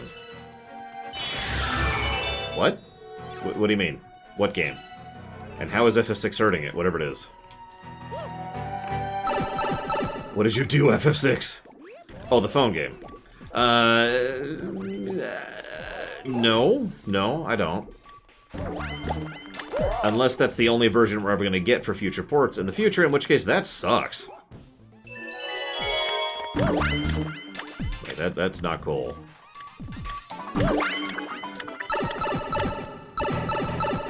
This has turned into Q&A hour.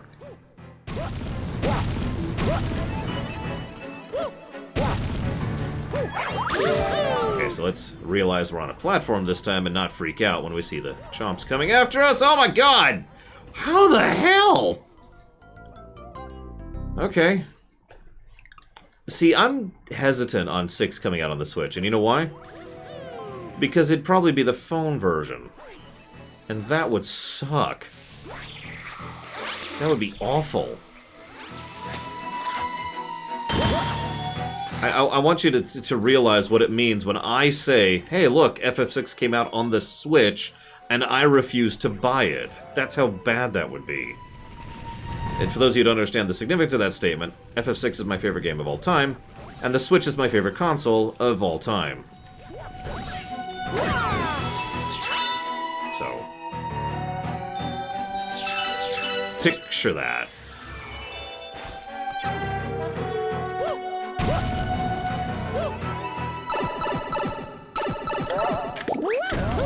I don't really have much of an opinion on Fortnite. I mean, I could talk about its societal presence. Bull crap.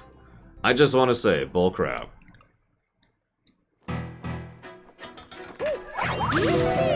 Lives at this point.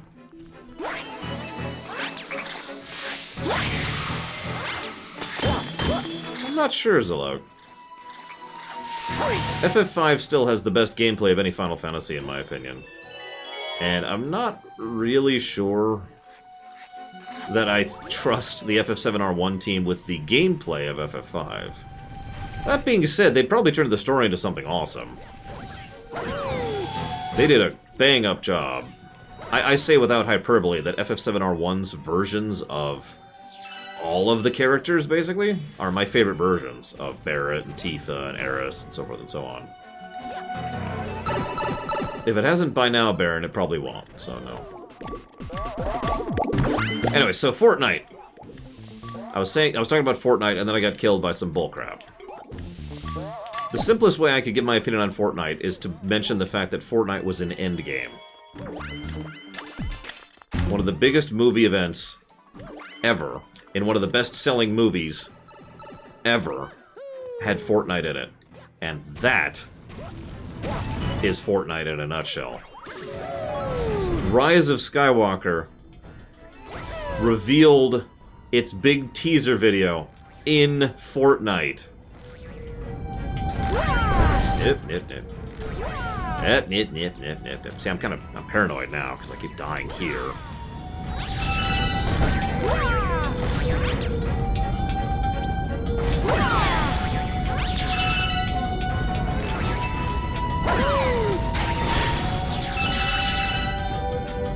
That's Fortnite. It's a video game that has way too much... I don't want to say too much. More non-gaming influence than most other games will ever even dream of. That's how I want to phrase that.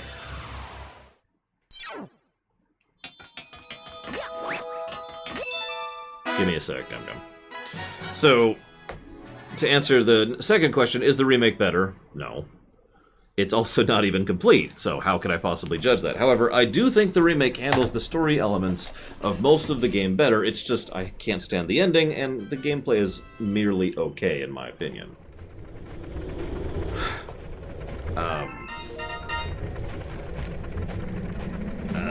There was another question there I was going to answer, other than Gum Gums. Shoot, I must have missed it. Nah, whatever. Why would Lex be an Ubermensch? That's just... I don't buy that.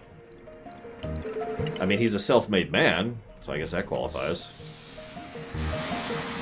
I've actually never played Fortnite. I asked you guys if you wanted to add it to the list. You guys said no. Universally.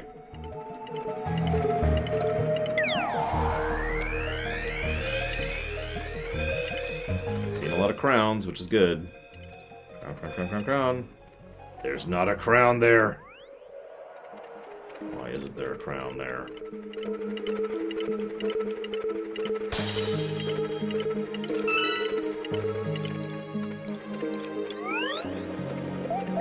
Oh, it'll make... A Fortnite movie will make tons of money.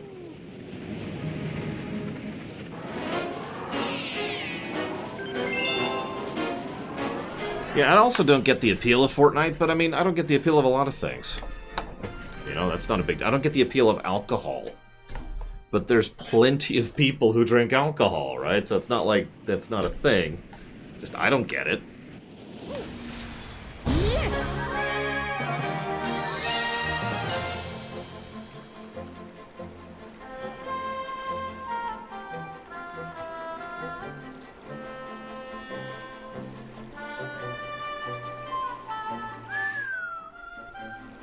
Okay.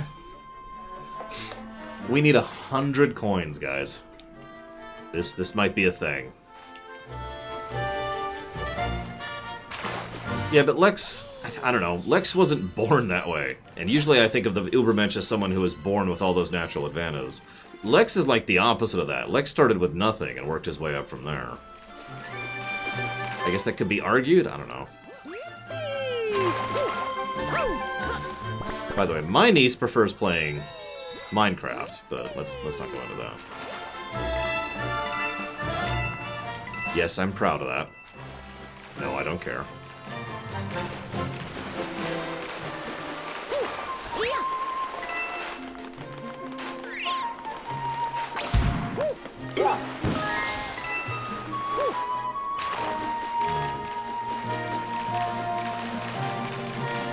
She's played a couple, Mr. Red, but the answer to your question is effectively no.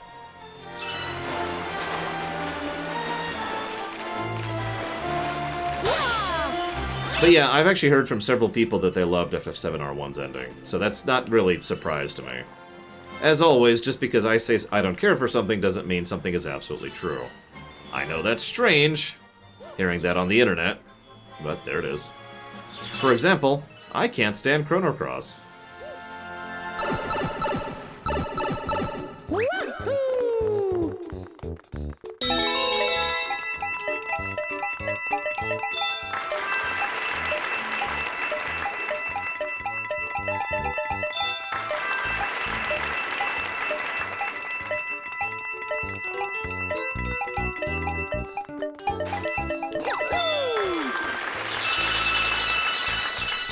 That's true, I've never reviewed Chrono Cross. I played it once and hated it so much I never played it again. That's not true, that's not true. I played it once, hated it, and then years and years and years and years later went back and got the 100% ending and hated that. There we go. Let's be more specific here.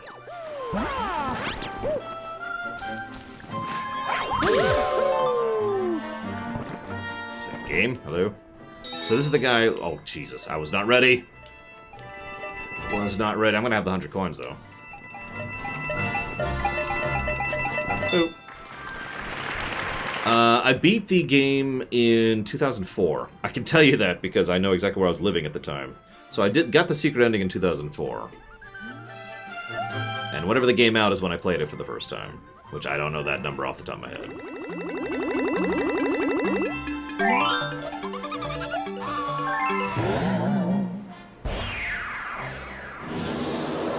Hard work is work that's hard. I know, shocking. For these and other revelations, continue to watch LoreRunner.com.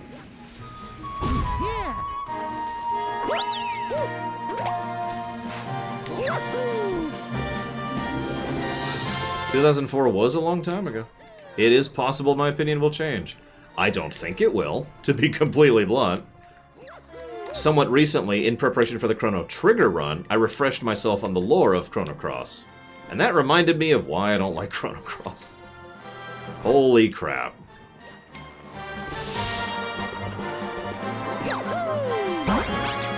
No offense, again, to anybody who likes Chrono Cross. In fact, I know with total certainty I'm in the minority on this one. And that's fine. What's the worst thing about Chrono Cross? Music.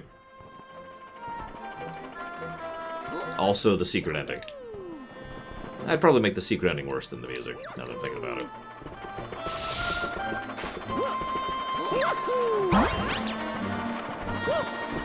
Don't worry, Chrono Cross isn't even on the list yet. It will be someday. I do actually want to review it.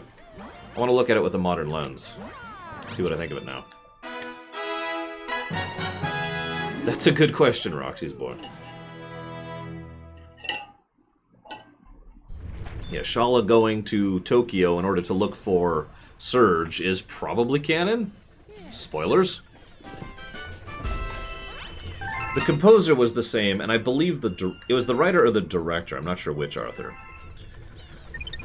There's actually a great interview by... It was the writer or the director, I forget which, forgive me. But they mentioned how Chrono Trigger was such a more lighthearted work, but then the real-life person, the writer, went through some bad stuff in real life, including a divorce. And as a consequence, they put a lot of that negativity into Chrono Cross. And I think it shows, but that's just me. Damn, I'm still 400 shy.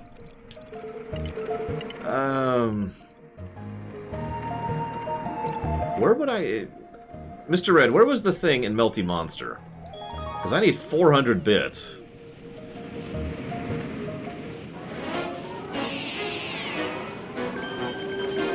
And I'm astonished that I don't have it yet. I didn't have any bit issues in the first game.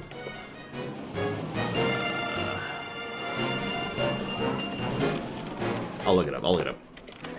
The PC SA2K, because I've never played all the way through it. Okay, so what is this?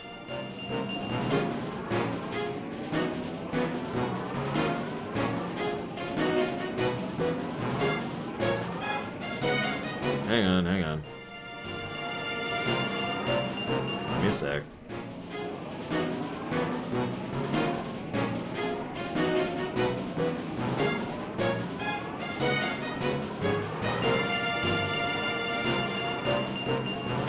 Okay. Sorry. Hello? There we go.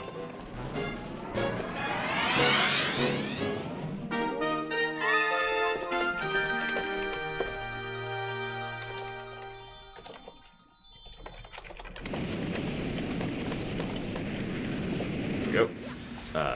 Yes. We'll do that. There we go. Okay.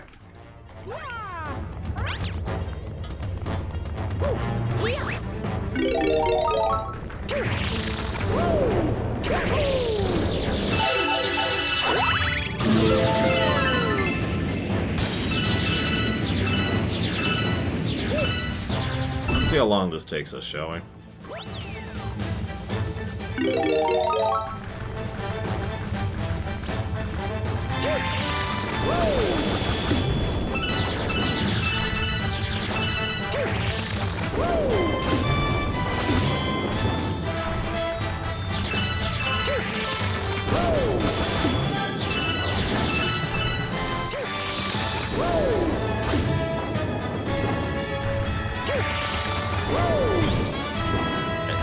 Okay. Sure. Oh, cousin, I do not want to go bowling. I have a lot in my mind right now. I'm hanging out with a friend. He's a little tied up in the back right now. Ah, whatever. Siphon filter. That sounds familiar. But I don't know why. Oh, hey, check it out! So this is something that this is the I can't believe this is the first time this has shown up. This is very cool looking, first of all. But this is the guidance thing. I'm going to go ahead and show it off, just so you can see it.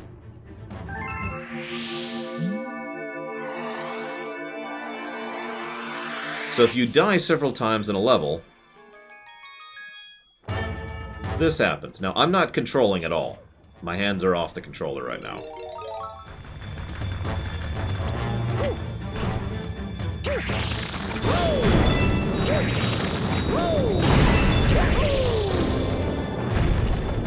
I like this. I think this is a good move. Because it's basically forms a, you know what, I just want to skip this level option. You can't do this for 100% completion, but that's not what this is for. This is for people who are not after 100% completion and just want to get on with the next level. This is something they've started implementing in a lot of the Mario games, actually. 3D World had this, 3D Land had this. I forget what else. You get a Bronze Star. But what we really got is 100 bits. Which we just need 300 more now.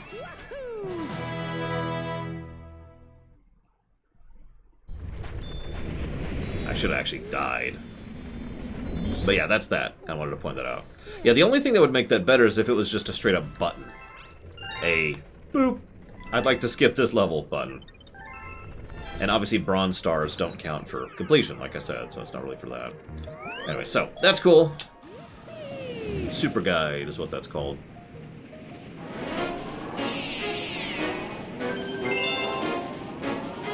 Let's go get 300 more bits, shall we?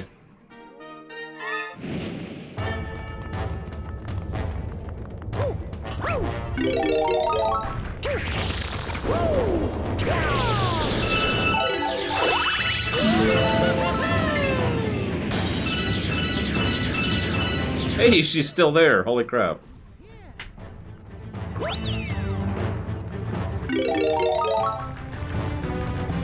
I could see that, Roxy's boy. Like a sneak peek kind of a mode. Like, here's what's coming up in the level.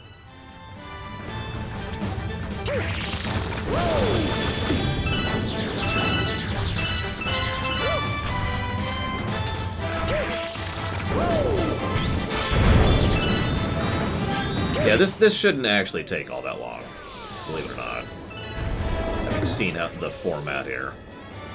I'm gonna be worse at hitting those than she was, though, but you know.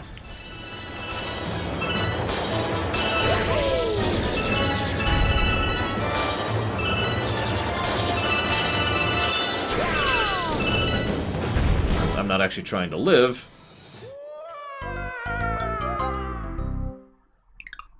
Yes, if you toggle it on, you're committed to the Bronze Star. That's how that works.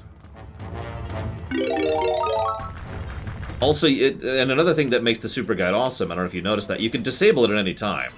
You can just say, I'd like to take over from here. Let's say there's a specific spot of this level that's just, you know what, screw this level. But once you get past that spot, it's like, okay, now I'd like to do the rest of the level by myself. You can do that. So even though it does commit you to the Bronze Star, it does not commit you to the Super Guide. And I do like that quite a bit. Like I said, Super Guide is going to be, at the very least, an aggregate positive.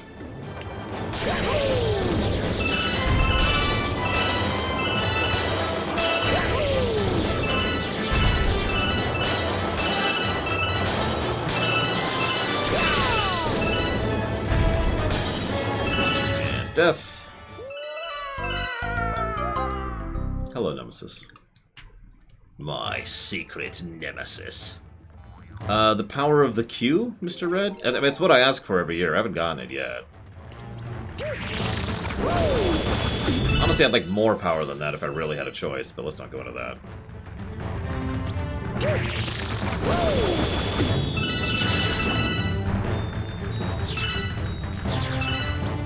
I mean, it just amuses me that you decide to use Batman as the example of someone who, you know, has to earn his accomplishments, even though one of the things Batman is most known for is being so good at everything that he is effectively a Gary Stu.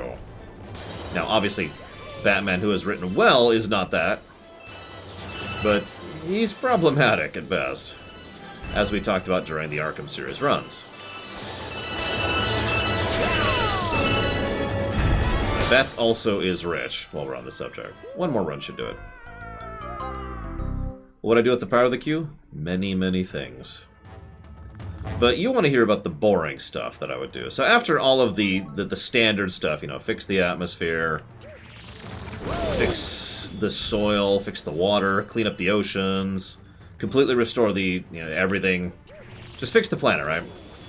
Then I'd change physics to make space travel viable, while we're at it. You know, that's why I'm kind of dying deliberately, Bragman.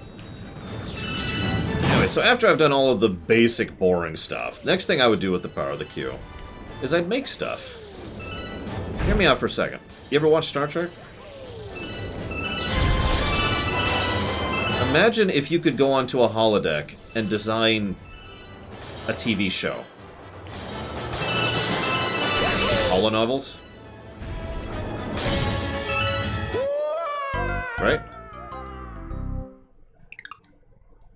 Imagine if you could do what you cannot do with real-life television creation, basically. Any camera angle, and it'll look exactly how it needs to look, and you can rewind and frame perfect it, and polish the effects, or the pose, or the animation, or the voice acting, to be whatever it needs to be. And I would make stuff. I would make shows, I would make movies, and I would make games that way. That's what I would do with the power of the Q.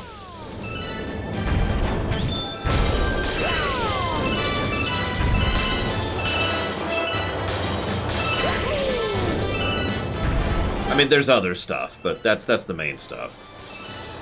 That's the stuff I have stupid dreams about at night. No joke, I literally had a dream. I should tell Laura Loaded about this. I literally had a dream about Laura Loaded and I being on a holodeck, designing a TV show in the manner I just described.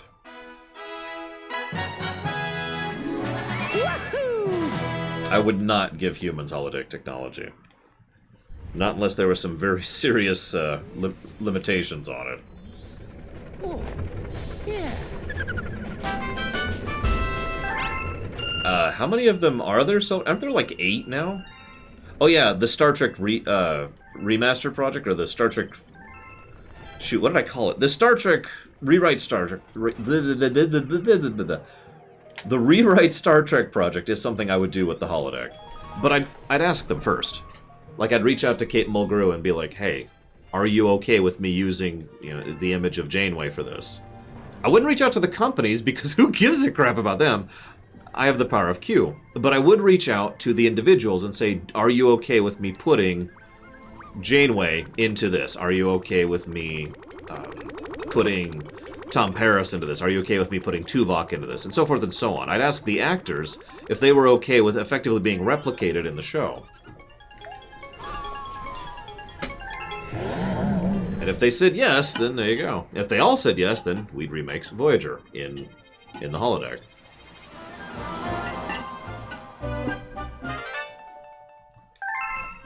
FF8, Arthur.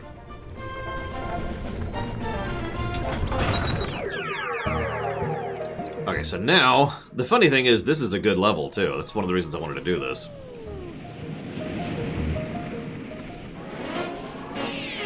Hey, Orange Deku. Hope your day is going well. And if it's not, I'll beat it into submission. Well, see, I keep talking about redoing Voyager because it's the one I've been thinking about the longest, but ever since I went through TOS, I've been thinking about rewriting all of Trek. That's why it's the Trek Rewrite Project. Because I want to redo everything. Starting in TOS and working my way up. So I love this gimmick. Speaking of gimmicks, we were talking about level gimmicks. This is the gimmick for this level. This one's mean, though. I remember being stuck on this one for quite a while. Well, that depends, because it's not as linear as that, of course, MK fan. But Star Wars has millennia of warfare, and Star Trek has technobabble. So which one of those would win out? Well, who knows, right? Oh, come on! Okay, fine. I accept. I accept. I probably would leave the animated series alone entirely. Oh no, huge sweeping changes, Justin. You kidding me? All the changes. All the changes. Everything would change. If you could change, and I could change, everybody could change. Oh, sorry. But no, I've got a vague outline of how a lot of the shows would go. So a lot of structural things would change. I'm still debating several specifics. Like, for example, I haven't decided yet if transporters would still exist in the new version. And that may sound like a strange change, but transporters really changed the field in a lot of ways. And the fact that they don't do it is basically just because the writers just kind of ignore it. And anytime a specific concept in your setting is ignored for the sake of the setting continuing to exist, I feel like that could use a restructure, my opinion. Yeah, transporters are just such a thing. So I've put serious thought into actually removing transporters entirely, but someone in Discord actually had a much better idea, and I forget who it was, please forgive me, but it was a great idea. It boils down to this. You can transport, but only between two portals. So you have to have an exit portal there, and you have to have an entry portal to get onto. Now, what that could mean, for example, is, you know, you're landing on a dangerous planet, you send down the shuttle with a transporter pad in order to be able to reinforce or be able to get back quickly and efficiently, right?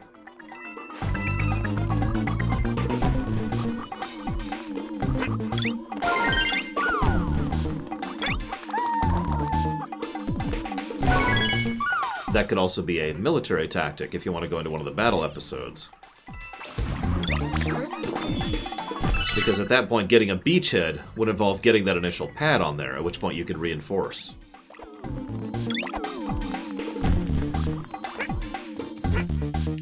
I don't understand that question, Baron, I'm sorry. Also, it would probably get rid of years of people saying that transporters kill people, since wormholes don't break people down into energy. So that'd be nice.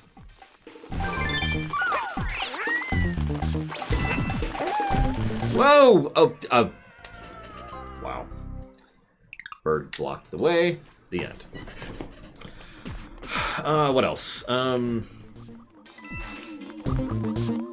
don't know who that is. I'm sorry, Sodercom. But no, geeks for years have argued that the transporter kills. In fact, it's actually a thing in Star Trek Federation, that is to say, the book. They actually have an entire section, well, an entire paragraph? Where Cochrane is introduced to the idea of transporters. Because he's like, oh my god, you killed me! Has human life become so cheap? And they have to explain, no, it's okay, it doesn't kill you. Hey, Shikor.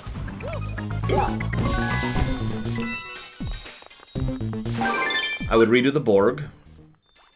Over the years, the many ideas I've had to redo the Borg have varied, but the idea I keep coming back to is make it one ship. Make the Borg one ship at its most. Just one ridiculously overpowered, very strong ship, and not an entire, you know, sectors-wide swath of territory. Hang on, I'm gonna stop answering the Star Trek question because I'm getting other questions here. Favorite villains? I used to say Palpatine. He's kind of left my favorite villain territory for no good reason recently. It's a recent change. Anyways, but I do like Lex Luthor. He's up there. I do like Arcturus Mengsk, and I do like Kefka. I'd say those are probably my top three. Starfleet is absolutely a military, as it always should have been.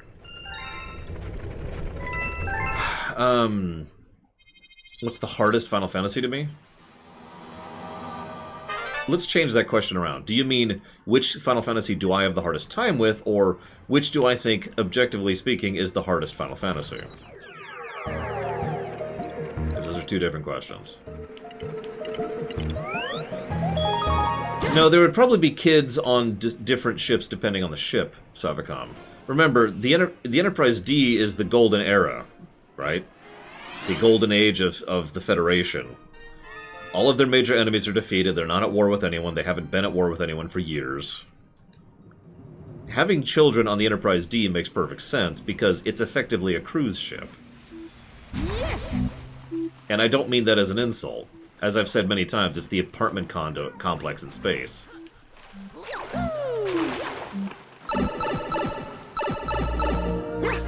Alright, pick one, guys. Oh yeah, I'd also make Makos a regular thing in the entire series. Going all the way back to Enterprise and all the way forward to Voyager.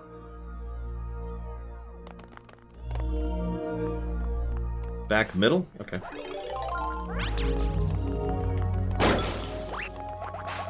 Makos were a great idea. That should have been done more.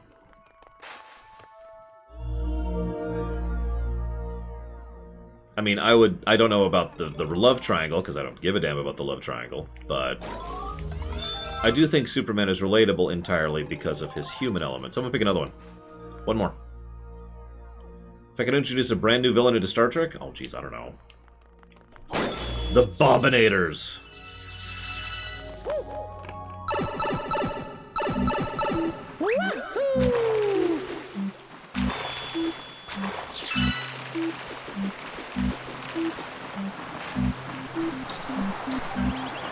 Wee.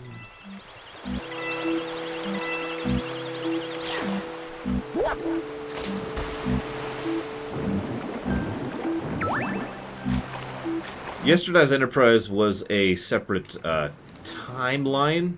History got changed, SA2K. That's the simplest way to put that. Because history was changed, well, they were at war with the Klingons. There's the answer, simply put.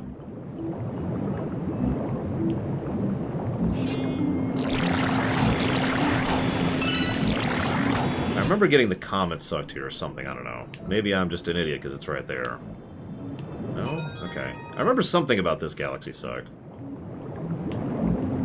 8472, Pyro. AKA the Daleks. Because they're Daleks. They're just Daleks.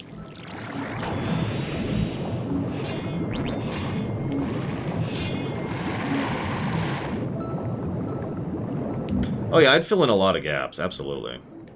I mean, it's me. It is my nature to do such a thing. Oh, I can just push through those. That was a mistake, and I'm gonna die for it.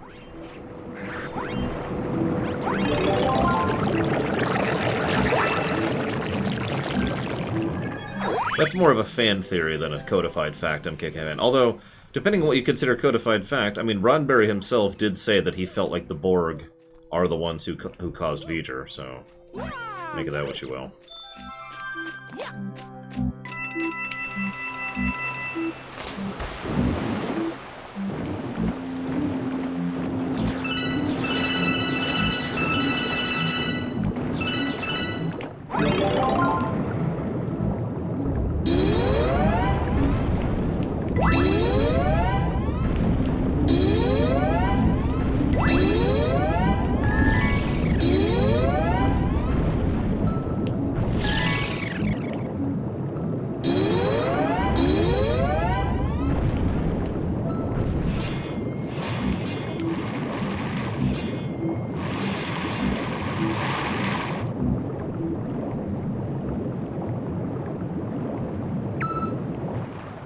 I mean, I could just always go with my original idea for the Borg.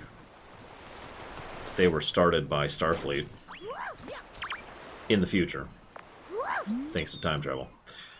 Thank you, Mario. I was taking a quick nap and... Oh, who am I kidding? I grabbed a star, but I fell and got trapped inside the chest. It was so stuffy in there.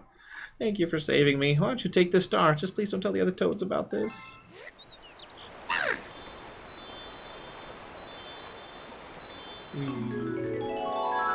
It's very pretty.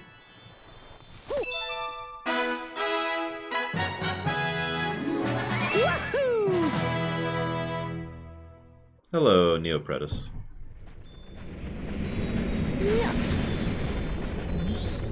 Oh, Yeah. Oh, it was very simple, Mike. The idea was, it was actually a random episode of the show that I was postulating once upon a time. And what happens is they go back, they're flung back in time against their will, and they're trying to deal with it, and they end up accidentally interacting with a civilization which is already fairly well developed, already a space-capable civilization. And while they're there, they end up healing several people, that including the leader of like a local faction, in order to gain some help from them in order to get what they need in order to get back home, okay? The healing they do involves cybernetic replacement, and you already see where this is going.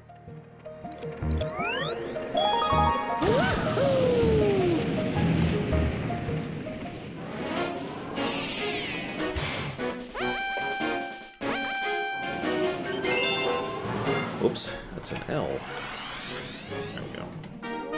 So yeah, the idea is that they didn't deliberately create the Borg, they accidentally, in the past, introduced to an already advanced society the idea of cybernetic replacement. And that is the origination of the Borg.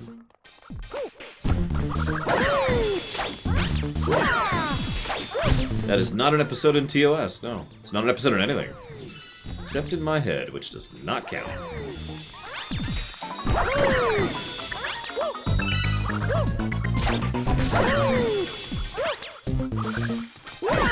Hang on, Gum Gum. I would not make the Borg insects. If I was going to do an insect race, I would do something else. The Borg of the Borg.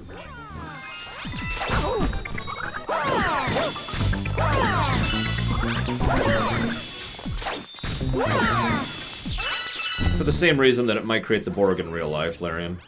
That's all. I mean, you know, give something some time and present something as a feasible idea. People will take a hold of that, right?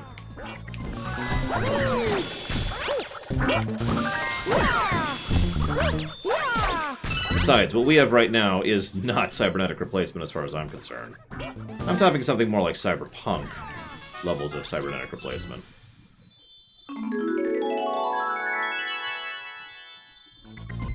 What we have is just nowhere near on that level.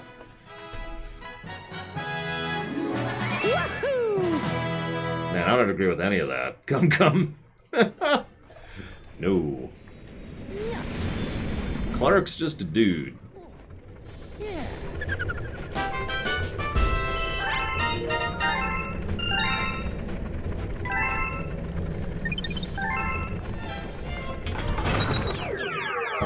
Well, no, I'm speaking of a completely alien race, aka the first race that ended up causing the Borg to come in. I actually forget, we have a name for what it might be, but I can't remember what it is. They mentioned it in Voyager. Time for the grand finale, Captain. Somewhere in there. Your princess is waiting. What a surprise, it's a comet! Looks like the power stars weren't the only thing getting eaten up around here. I died a lot on this last level. Trying to get the comet, I think. Looks like he wants to get even bigger. You need to stop that monster before he devours anything in his path. Get in there and show him what you got. Okay. For the record, I really dislike the idea that control is the origination of the Borg, in my opinion. Really dislike that idea, but that's neither here nor there.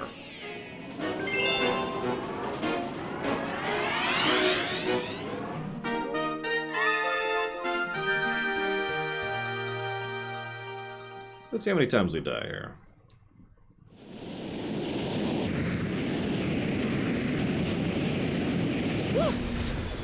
Yes.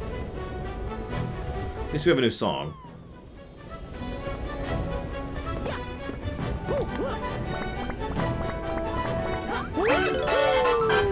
I wouldn't. My head is super ugly. If I looked like Bowser, maybe.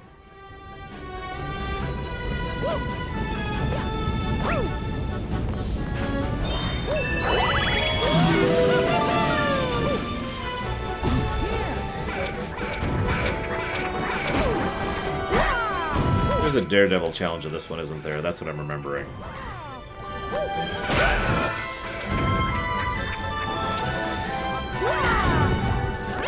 So Bowser is secretly Andross?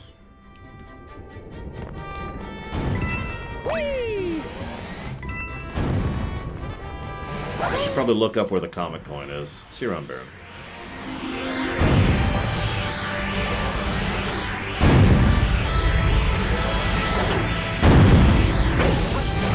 I accept.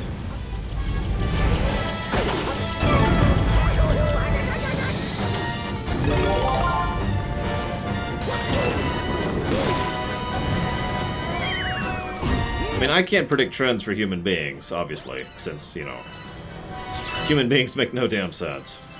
Y'all need to standardize, I'm telling you.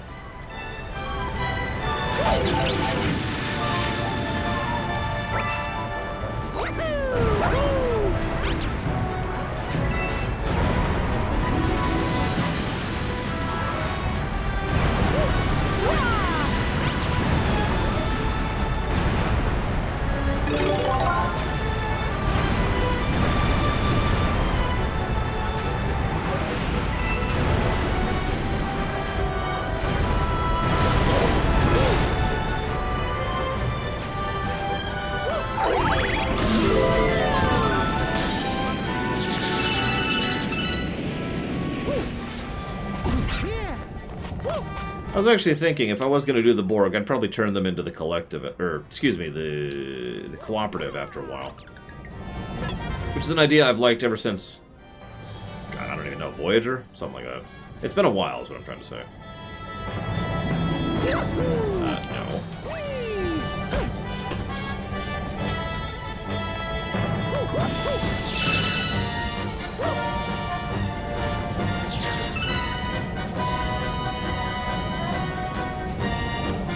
Human augmentation, Gum Gum. More likely. VR is nowhere, but we've been able to make artificial hearts for 4 years. We've been able to print artificial hearts for 4 years. Let me be more specific about that.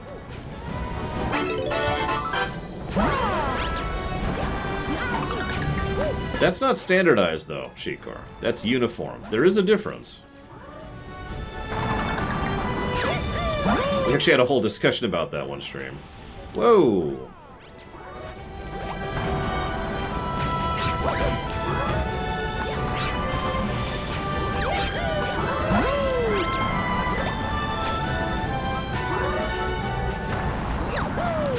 I sure hope we can extend our lifespan, but then again, I'm one of those people who thinks that would be a good thing. I know puts me kind of in the minority.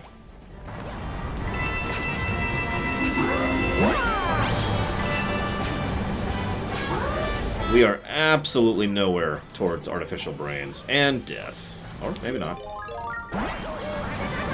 Keep running. There you go.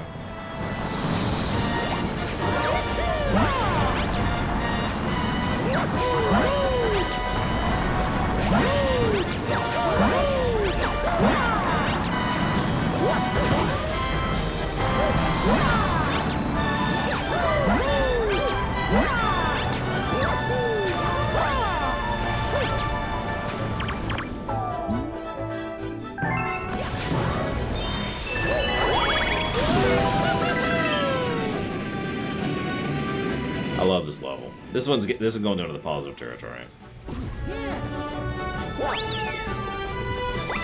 The clouds are ammo, MK fan. You get 3 shots before you have to refill. See, I have none now, so I'm gonna die.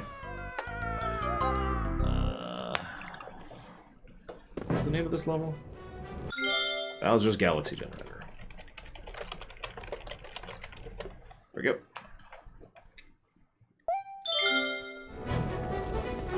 I mean, it's a logical thing to do, SA2K. But don't you create gravity? I create gravity every day.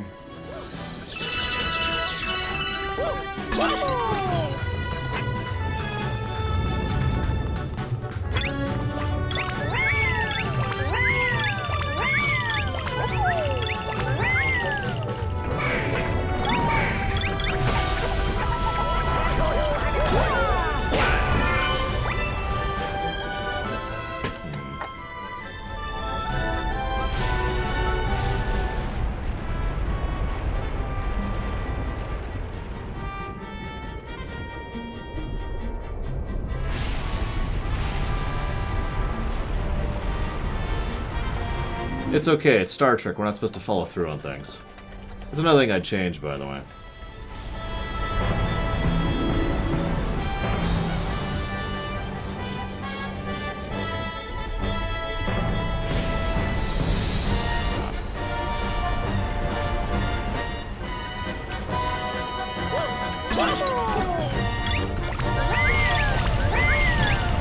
But as ever, I have no idea what I'm talking about because I'm just an idiot with an opinion. I only have theories. Not a lot of facts.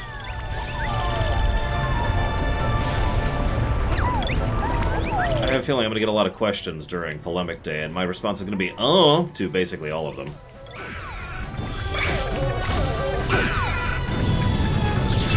I need to keep Yoshi. So this should be fun.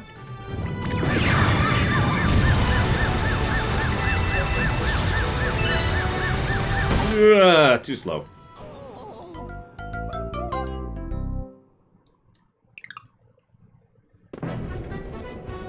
Don't mistake me, I do perceive the need for a Star Trek show that's more of a here's another episode rather than cohesive arcs. What I would probably do is I would split that up a little bit. Either go from arc to random episode to arc to random episode, or make it so that some shows are far more focused on arcs and other shows are far more focused on episodes.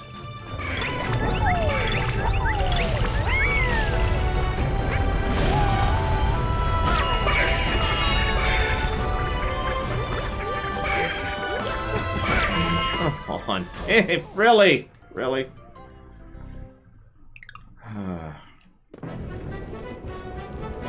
Oh, that was a messed up episode, as I took there. But completely understandable, as I said.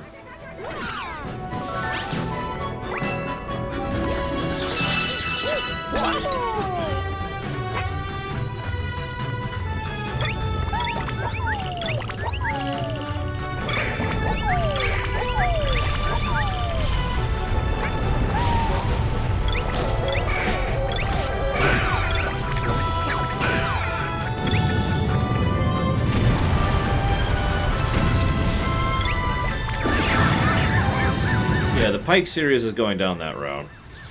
And I'm in favor of that. As long as that's not all we get. That was my big issue with Star Trek in general, is that that's all we got was episode of the week episodes, which just gets really old when nothing matters and everything's undone by the title card, you know? Why even care at that point?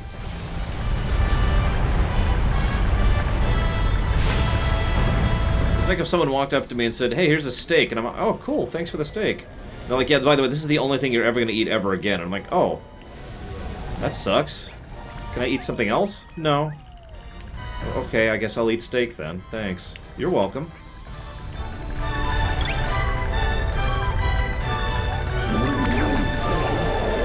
Where I'm going.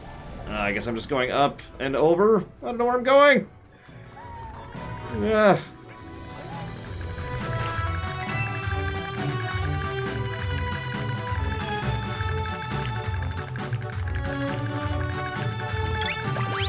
Okay, mid-mission checkpoint. Got it. Bye, Yoshi. Well, like I said, steak's not bad, it's just, it's nothing but steak. No veggies, no fruit, no dinner of any other kind, no sushi. How do you even live without sushi, honestly?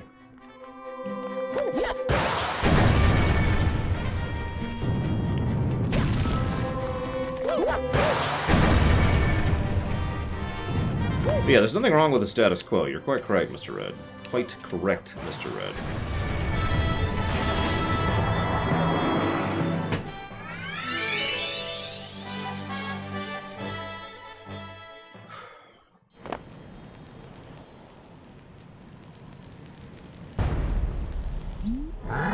Ugh!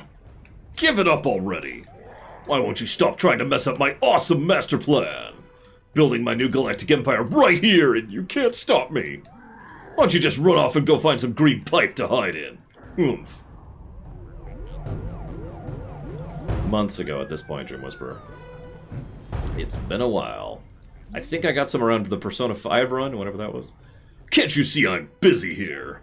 I don't have time to chat, so let's cut this short, shorty. It's time.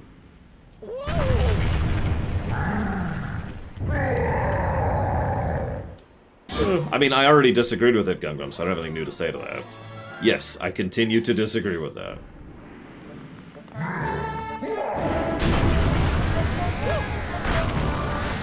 Vertical lines. Whoa, ho, ho, ho.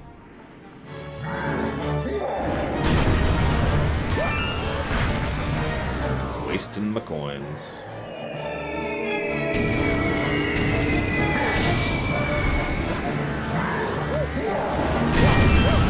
Aw, too close. In the kneecap, looked like there. June. There you go. The last time I had sushi was in June. Doesn't feel like that long ago. Of course, I did just do the floodgates.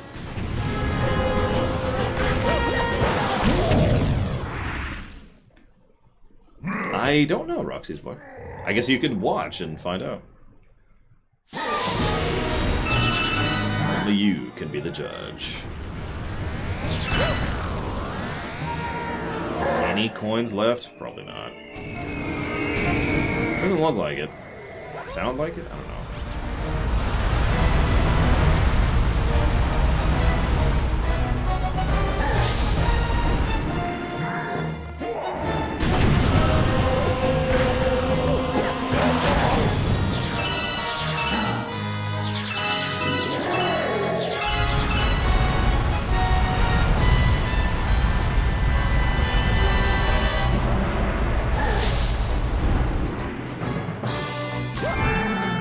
Coin! No, my coin. My precious coin. Here we go, we got it, we got it. I love the choir bits. I just wish they played for longer, honestly.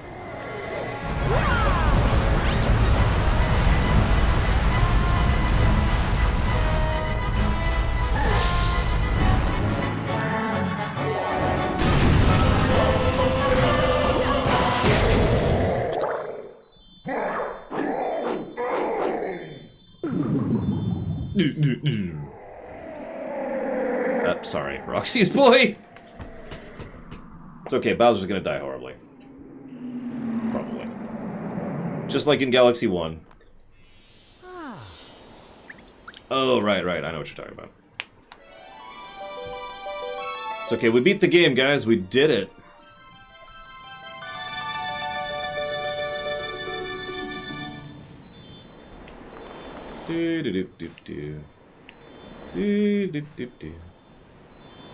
See you around, MK fan. It was in this exact moment that Peach decided to marry Bowser. She was like, you know, I like Bowser a lot, and he's a caring father, and he's, you know, responsible governor. He's got a lot going for him, you know. Maybe I should pick Bowser.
Hey, guess what, Mario?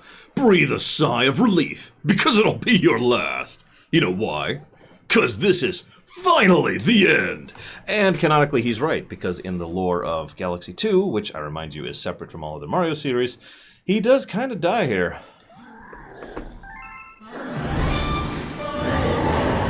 Good song, at least. Really easy fight, though.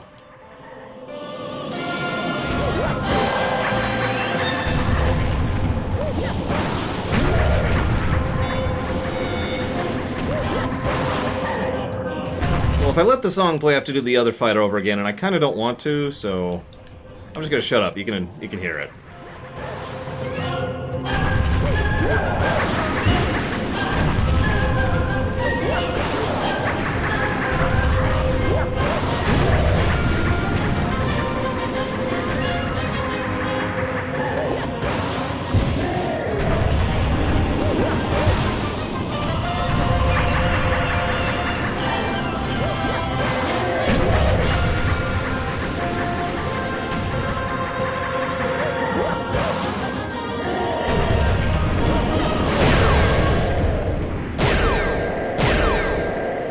Anybody who's ever played Yoshi's Island probably recognizes that fight. My power's gone! My empire shrieking! My huge cake never got a slice.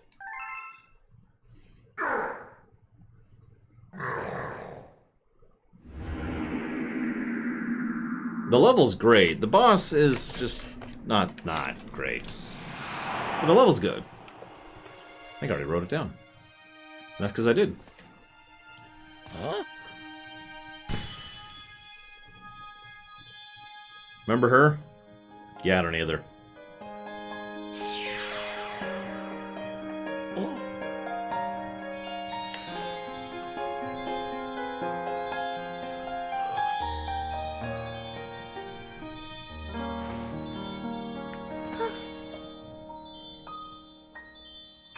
No, Gum Gum? Why would that sound concerning to me? Hey, Peach.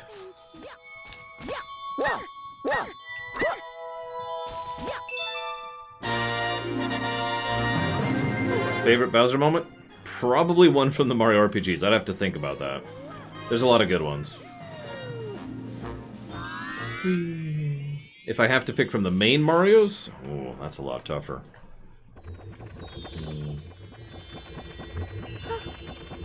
I'd have to think about that. It's so beautiful.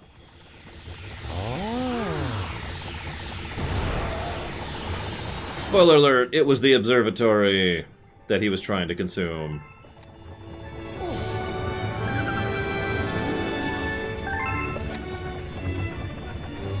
I always thought we'd meet again. And that's her lines in this game. Hope you enjoy those. I'm kidding. She does say like 3 other lines after this. I am Rosalina, in case you have no idea who I am. When that evil monster took our star power, I was separated from my precious little one, but I knew we'd see each other again because... there's a force that binds us, defying even time and space. Not even the laws of the universe can stop it. I knew its gentle pull would prevail. It's the desire to be reunited with someone who is important to you. That pull is what brought us together. Yes. We have come through so much to meet again. This is not some mere whim of the stars. I am sure of that. Mario, thank you for returning this child to me. Whoop, switching my accent there. Even someday when I become a star myself, I will never forget you, Mario. Okay, bye, Luma, bye. Bye forever. Maybe the other ending is after... oh, whatever. Hey, give me my hat back! Oh, whatever.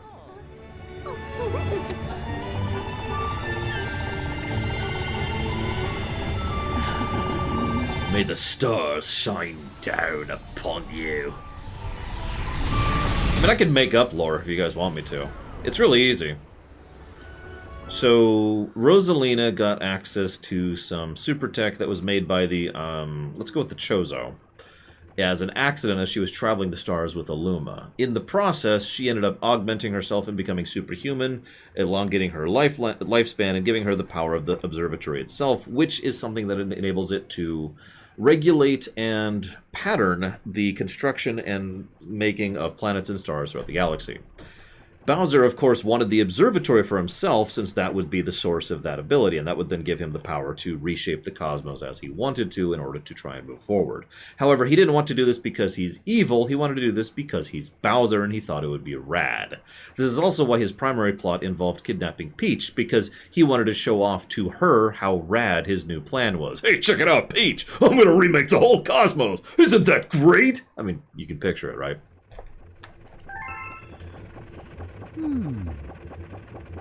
There you go. There's the plot at Galaxy 2.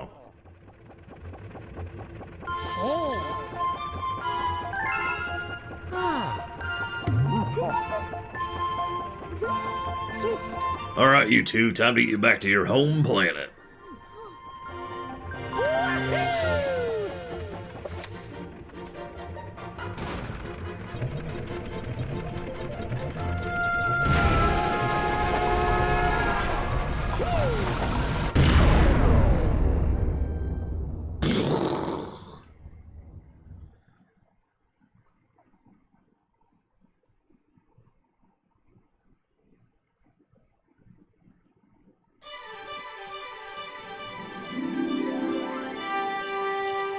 Mario's already been pretty dark. It's just usually in the RPGs. And by usually, I mean entirely in the RPGs. So, you know. Roll credits, wait. We're not actually done, by the way.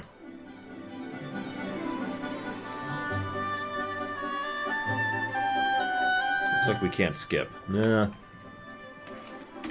Well, let's part and parcel some stuff out. Don't you have to really work at it to die in the credits? Or am I remembering wrong?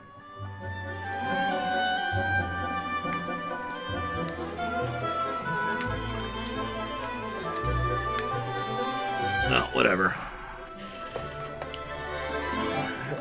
Hang on. Let's see if I can get over the edge here. Nope, nope. Oh, and I can't spin jump. Okay, hang on.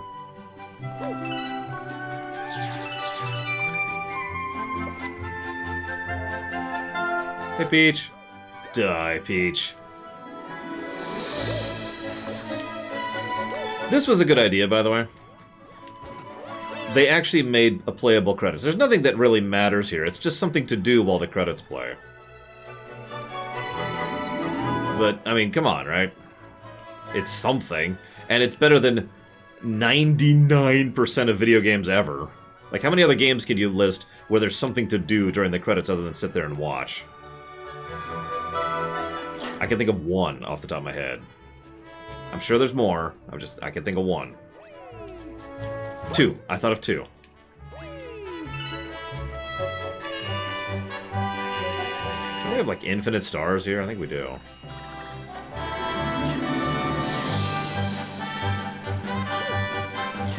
Bayonetta? Oh, yeah, I'll give you Bayonetta. Okay, so we'll add Bayonetta to the list. Undertale was one of the ones I thought of. Undertale and Tetris are the two I thought of, by the way. Come on. There we go. Come here, Yoshi. Get you some food, buddy. You're all skin and bones. What do you think you're on, the lore diet? Come on.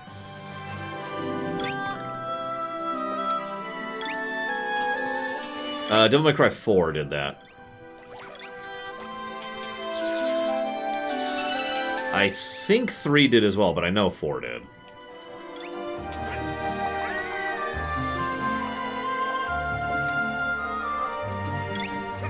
He's so tiny!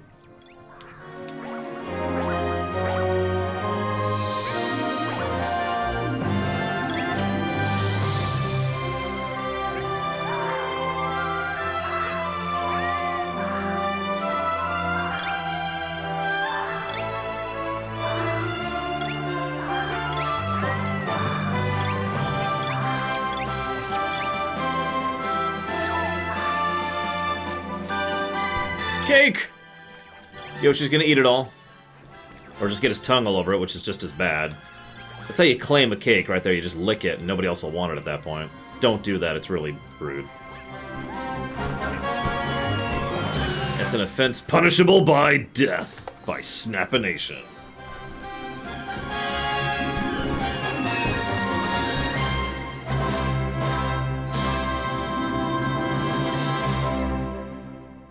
I screwed up there. Thank you so much for playing my game.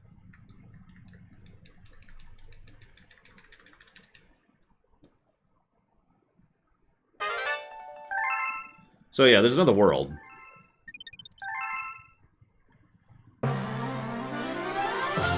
Weird, huh, Maverick? Oh, we might not finish today. I mean, we could be done at any time. We have effectively beat the game.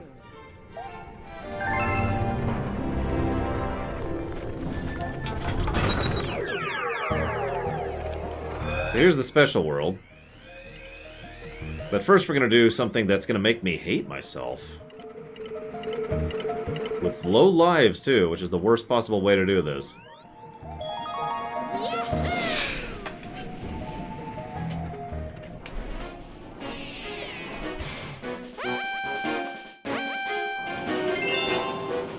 Wish me luck. This sucks. I'm out of water. Which sucks, too.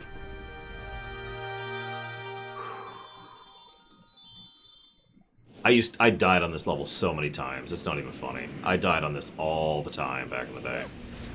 Yes! This was one of the final stars we got.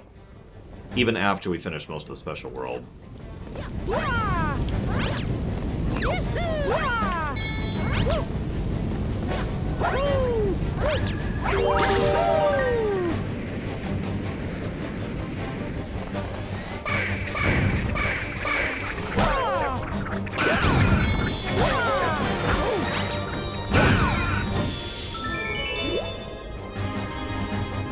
I mean, I wouldn't want to communicate with other people who are brain interfacing. Not sure why that didn't pick that, but whatever. Now our angle is completely wrong. This might be bad.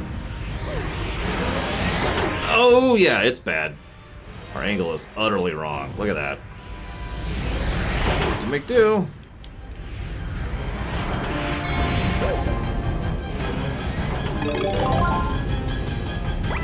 Now, thankfully, it's not 1 HP. I don't even understand that question, Gum Gum. It's like saying, why wouldn't you want to talk to people on Twitter? It's like, but have you been on Twitter? Have you seen Twitter? No, thank you. I have enough trouble keeping people out of my life right now. I don't have them in my brain right now.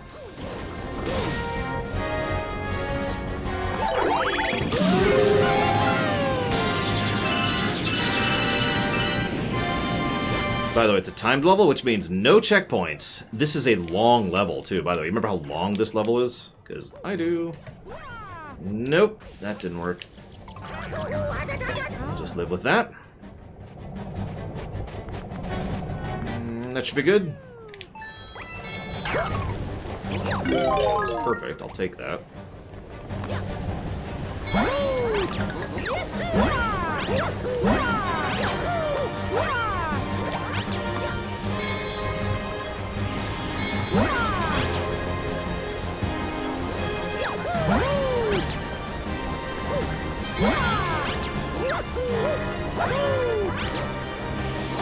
No!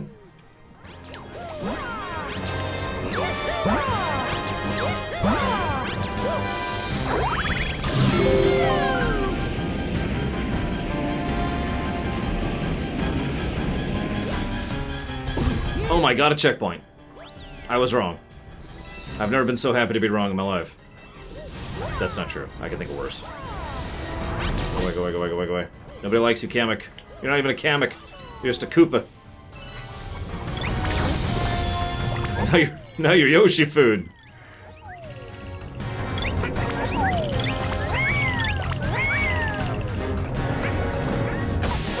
Take it. I think I'm dead anyways. I think I took too long.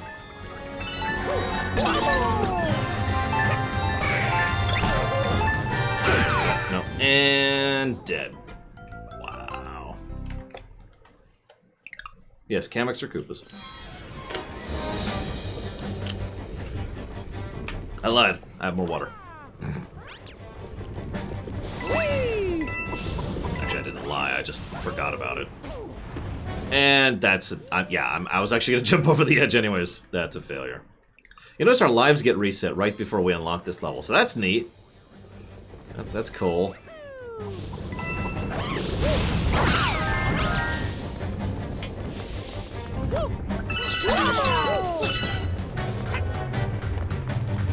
I like the Yoshi Drums version of this song.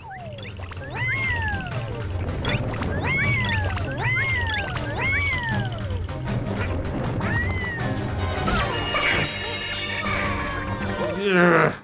No, Yoshi. No, Yoshi! Why? Die, Yoshi! Die, Yoshi!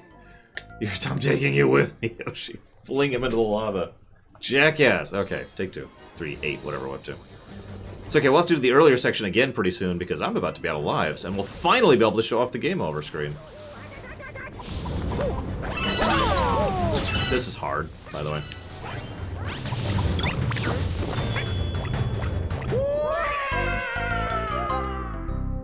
I mean, you don't have to grab the thing, Yoshi. You can just fall to your death if that's really what you want to do. I mean, obviously that's your thing, and I don't want to kink shame or whatever, but dying is not something that you should probably do. I mean, I don't know. I'm just talking here. Don't mind me. My eyebrow itches. I should get that one up. That's a worthwhile use of my time.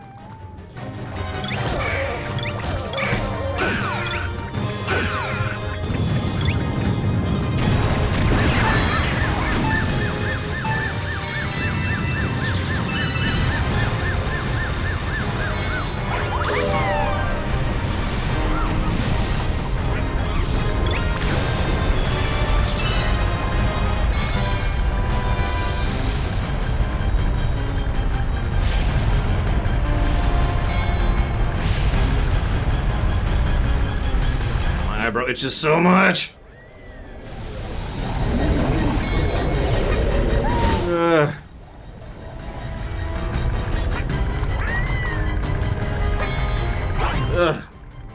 Okay.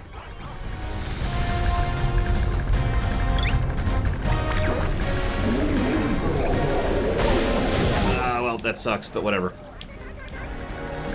I tried, I failed. Moving on. My life in a nutshell. By the way, I have 0 lives left right now. As in the next time I die, it's a game over. Which I wanted to point out because I frickin' did it!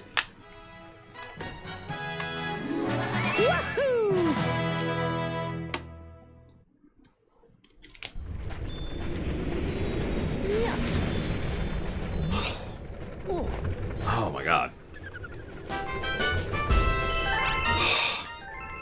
Galaxy complete. Imagine if they had to fight it. No, not the boss fight.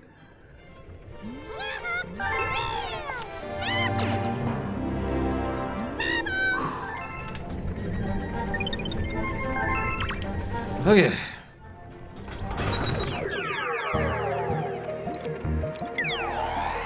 Where is that? Where is that? Is it there? I'm just an idiot. It's right there. It's right there.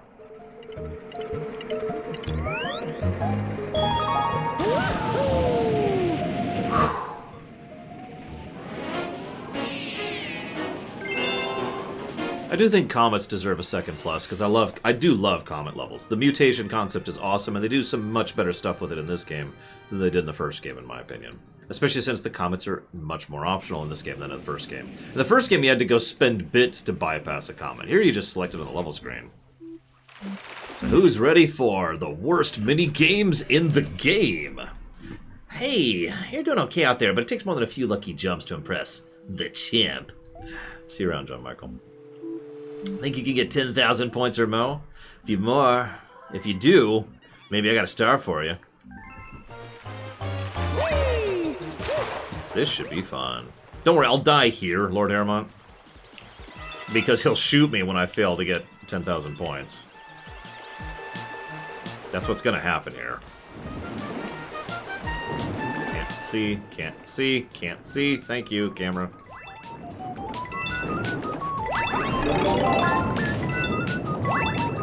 Still can't really see what I'm doing, but I'm just kind of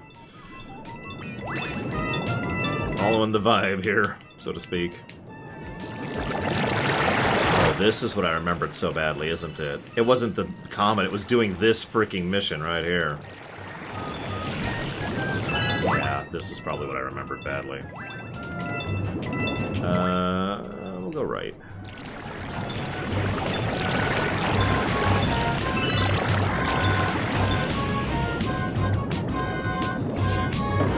Ah! That's bad.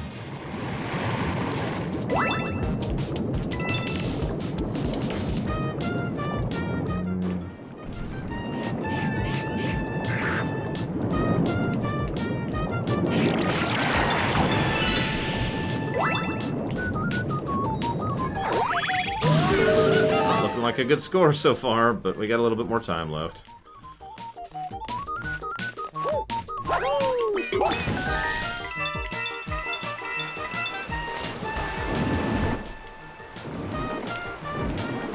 No, not worth it. Not worth it. Maybe. Probably not worth it.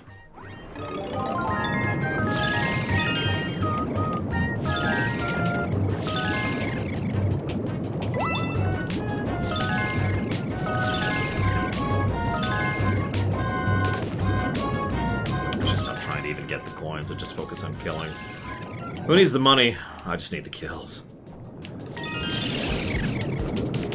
immediately start sucking at killing. I should have clearly been going for the coins. I was doing a better job of killing when I was trying to get the coins. Oh, we did it.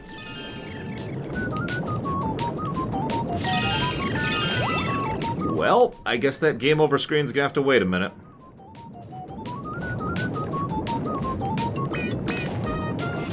I'm just kidding, of course I'm gonna die right here. That's why I said that. I said it to curse myself. Just so you guys would have to see me do this thing all over again.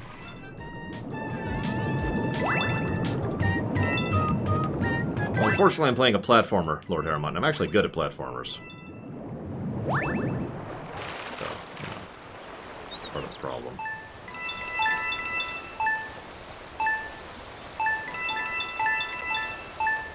I'm keeping this shell, okay? This is my shell now.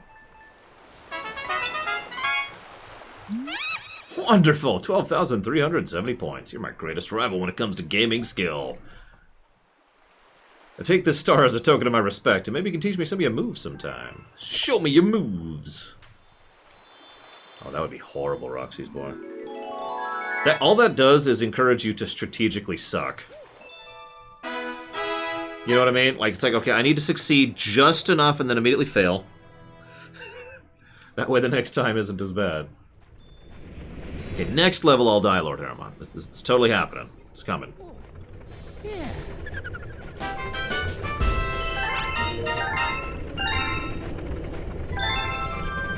Or I could get a 1-up. That's cool. What?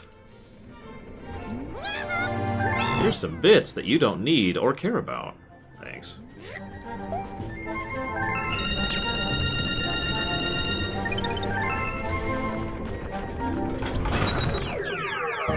Okay, so double checking, but I think that's it. Crowns all around. We haven't gotten the greens yet, but the greens we're not doing. Yep, that's crowns all the way across the board. So obviously this is the black hole at the center of the galaxy. What do we go to after a black hole? Rainbow Land, of course. Duh. It's actually Star World. Look, you can see the continents are in the shape of stars down there. This must be that strange legendary world I've been hearing rumors about. There are even more power stars around here.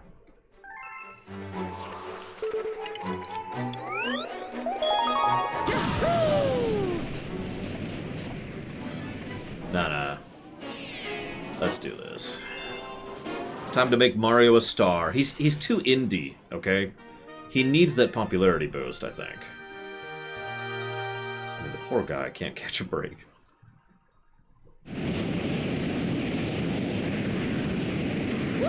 I mean, no, Gum Gum? Alright, this one. remember how I'm doing this. That's like saying, damn, I'm so sick of the fact that they keep putting out new Star Trek shows. How dare they? I'll be a little more strategic about this.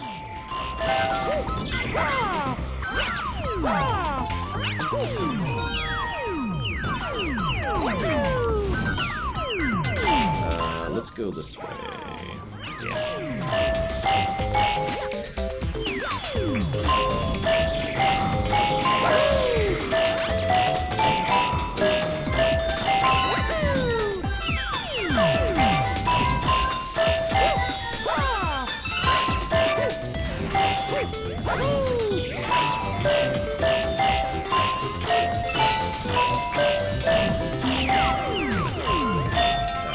Screw up, but I can recover from that. Maybe. Please stop shooting lasers at me.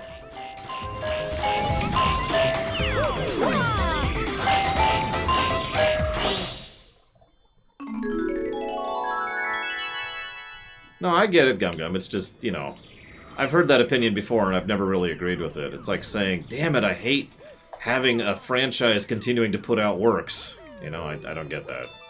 I mean, if they're good works, who cares, right? Now, if they're bad, that sucks, but it's not the fact that it's Star Trek that it's bad, it's the fact that it's bad that it's bad.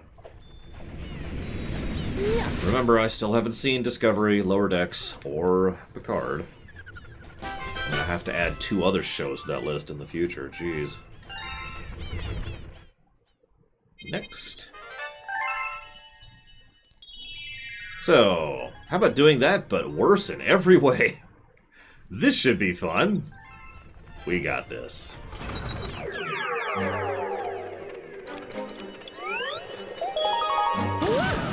Yeah, even their expansion games tend to be something. I'd say the least, you know, iterative that Nintendo's ever been is actually Lost Levels, way back on the NES. Even that was different. New concepts, new ideas. So this is gonna suck. Let's do... Yes! Outer.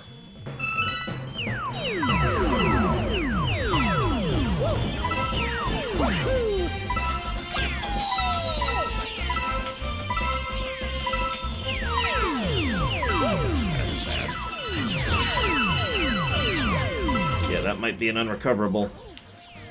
Look at this. Damn it! Why does it keep not getting the coins? Okay, whatever. Just keep going. We recovered, moving on. It's a shame these don't heal. But if they did, this would actually be comically easy, so never mind, I take that complaint back. Yeah, let's do that. Get a bit of a snake going on. In, and then over.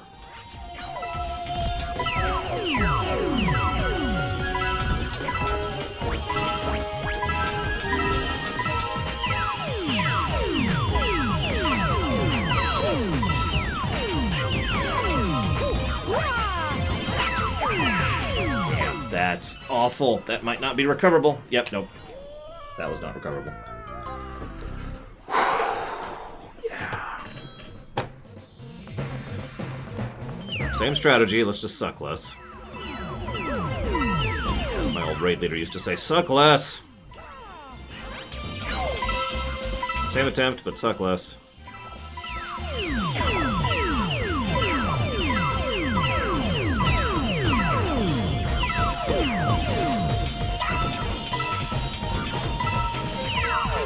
The thing that makes this difficult, and I do like this approach to difficulty, is effectively it's a lot harder to recover from your mistakes. You can recover from mistakes. I did that several times last time. But it is much harder to do.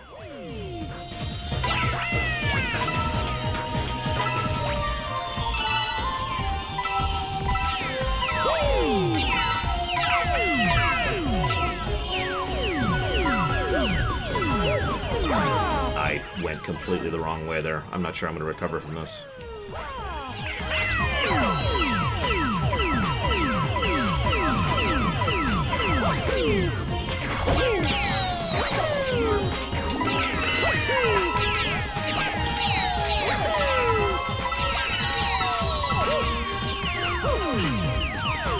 am. Okay.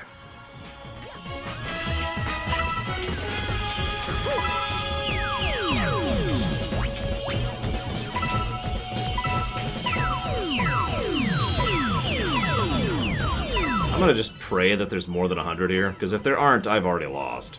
I'm just gonna accept that. Apparently there wasn't a platform there. I couldn't even tell from that angle. Okay. Are there more than... Can someone look it up?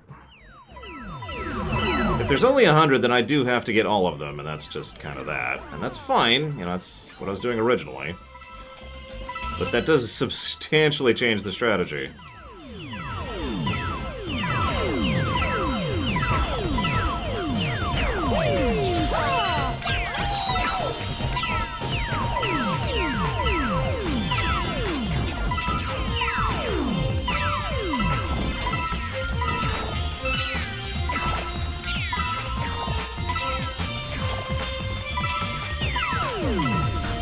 You guys did want a game over screen. Haranguing me for one. Looks like you're gonna get your wish.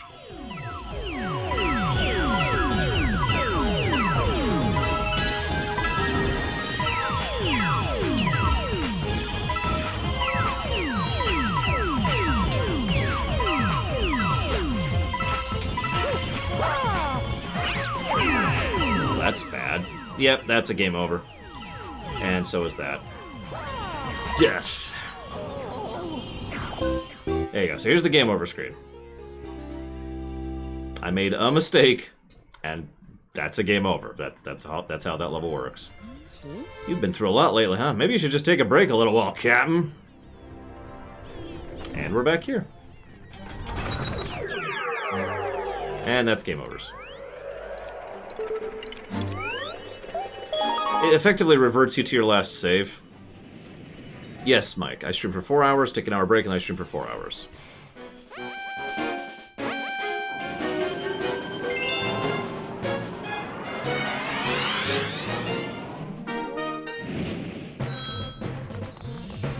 But yeah, this level is astonishingly unforgiving to mistakes. If you make a mistake that you can't recover from, it's over. But you can recover from some mistakes. It's not completely binary. It's just stuff like that sucks to recover from, because there is no health pickup. You get 2 running into yourselves, and that's it.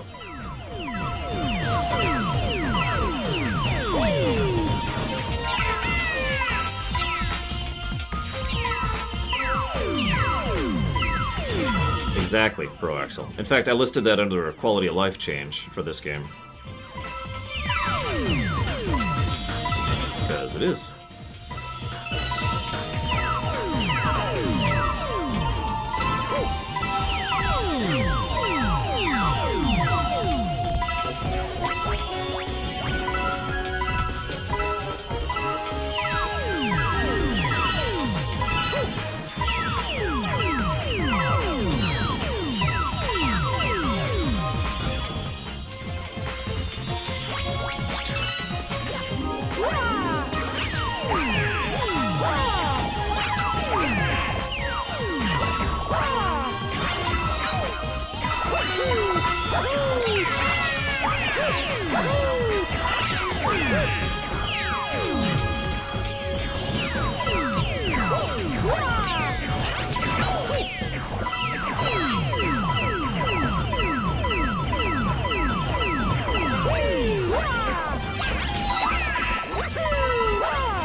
Now I gotta make this jump in a few seconds. I have like 3 seconds to make this jump, but I made it.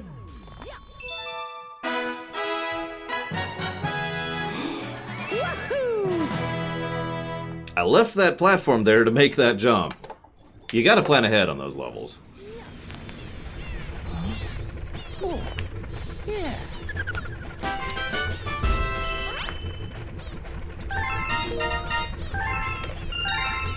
Holy crap. Okay.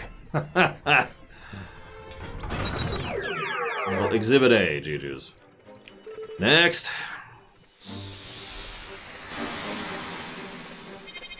So, Rainbow Road time. See rounds of look. This one's pretty mean. All of these are mean. These are the difficult levels. That's the whole point. These are the challenge levels. An idea that goes back to Mario World, actually. And has become very common in almost every Mario since then. Like, in almost every Mario game, there's some special level you can unlock after you finish the game. So that's what I gotta go through. Rainbow Road, like this.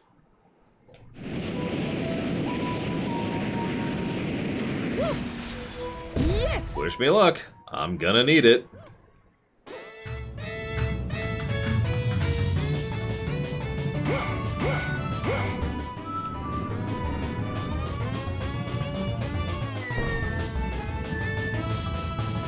Now you're probably thinking, this doesn't seem too bad. Wait until you see the comet for this one.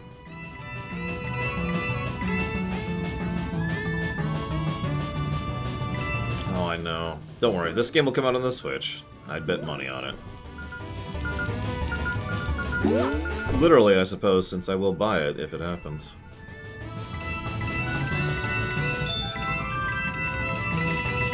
Ugh.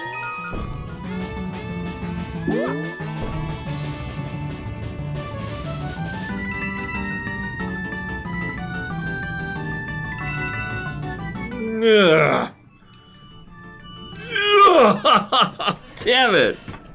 Lost it. Lost it. I was right at the end, too. Right at the end. I just couldn't make the turn. I was going too fast. I saw me trying to brake there. Like, no! No!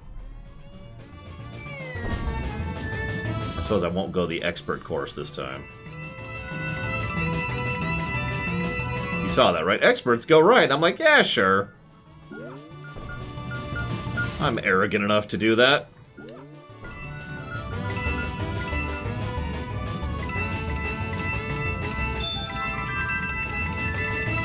I need the comet after all. Okay, so we're gonna be a little more cautious on this one. This is a lot harder to do than it looks, by the way. You see the angle I'm holding here? I remember this from last time. Ugh, there we go. Oh my god. No! No! Damn it! Wouldn't turn left. Wouldn't turn left. I gotta get the comet again. I gotta do this every time. Every time I gotta get that comet.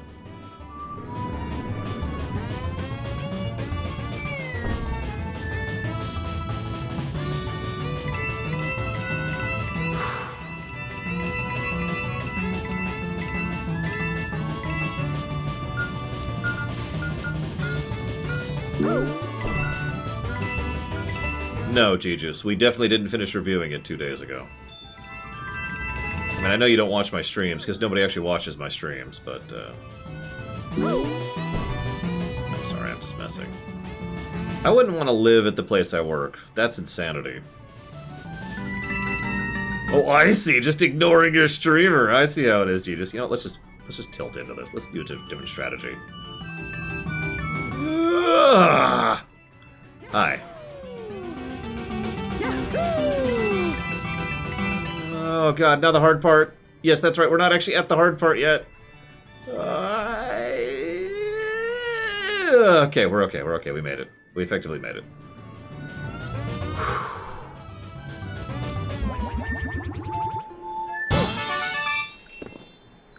Look, just because I took over Facebook doesn't mean I actually use it.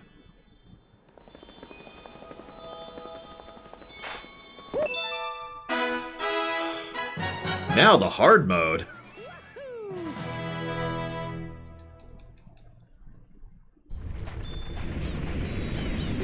Yeah, I see the rainbows and everything. Star Road.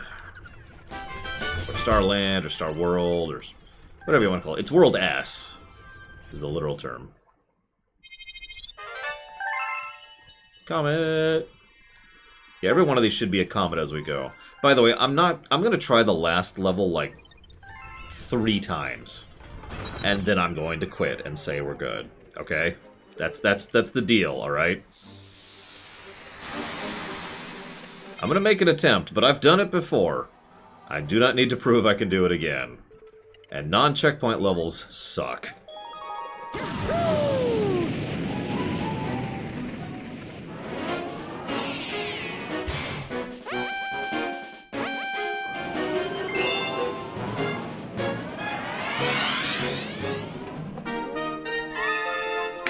So, who called purple coins? No, we haven't even started green stars, Mr. Red. We're doing our usual 90%ing. So, this is so mean. You see that there's a purple coin in the ball too, by the way. There's only 110 coins on the course. They say it right there. You have a little bit of leeway. And I've already missed 2. And you're timed, because of course you're timed. Why wouldn't you be timed? Oh my god, I cannot... Go!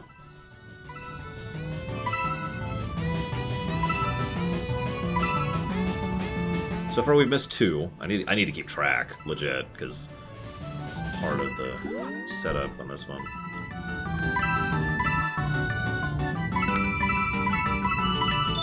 Let's see, that's 3. I've now missed 3.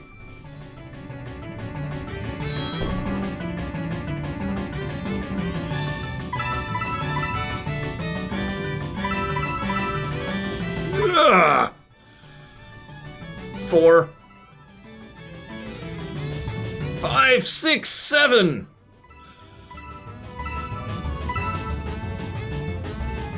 Yippee! Yippee!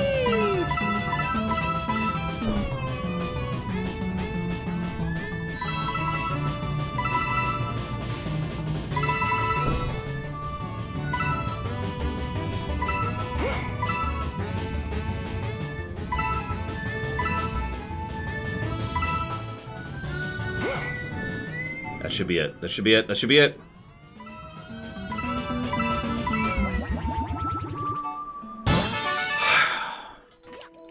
First try. Holy crap. We don't have to shoot you in the head! Yay!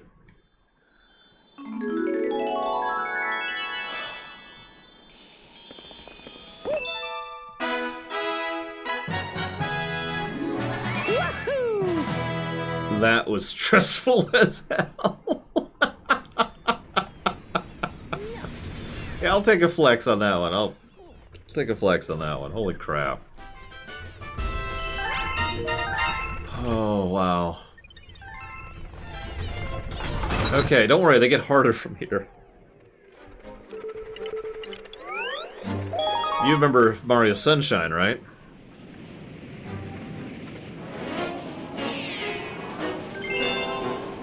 Just keep spinning, just keep spinning.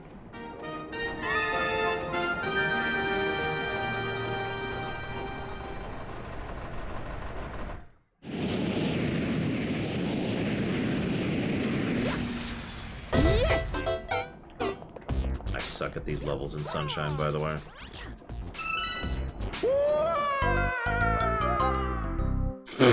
Okay.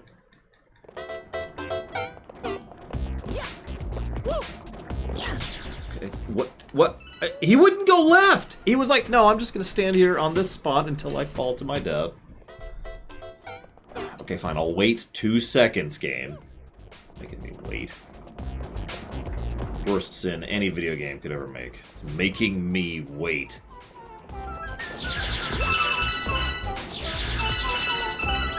Oh, 25 years, damn it. Waited enough. I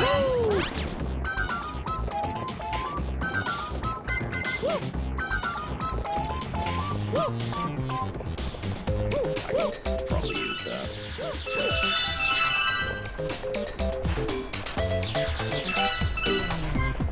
You haven't seen the comment level yet, Roxy's boy. You don't know what I've seen. The horrors. Also, it gets harder, just like the Sunshine level. That this inspired, obviously.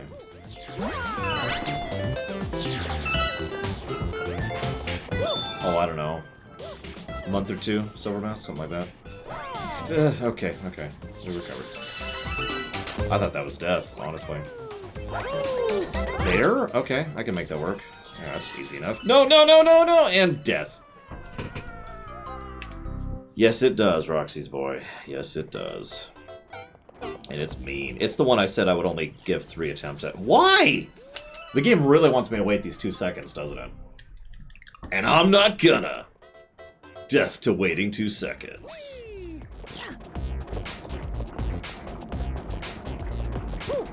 Angriest I've ever gotten a Mario game? Honestly, I'm thinking Sunshine.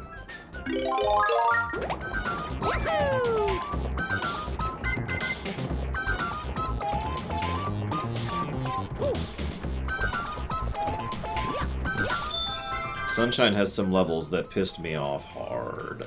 And I'm not even talking about the pachinko thing. That's just RNG. That's terrible. No, there's some, like, cleaning the damn beach. God, that used to give me so many issues. And they just shoot you if you fail. Like, no, you're dead. Why? Well, because we shot you. See, here's the thing, Gum Gum. Here's the answer to your question. You ready for this? You're gonna hate this.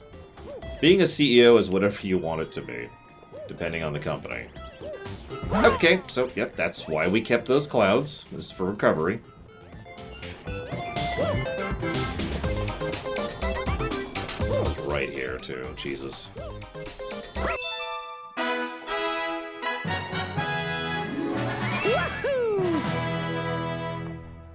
Like, some CEOs are very on hand, some are very professional, some are very personable, some mix and match. Depends on the size of the company, depends on the approach you want. Now the hard part.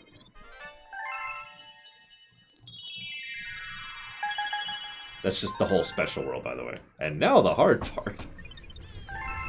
Whee!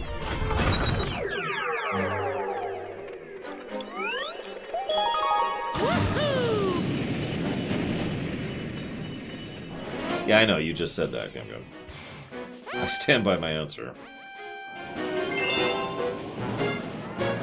You ready for this? Notice the speed. It says double time, but it's actually closer to quadruple.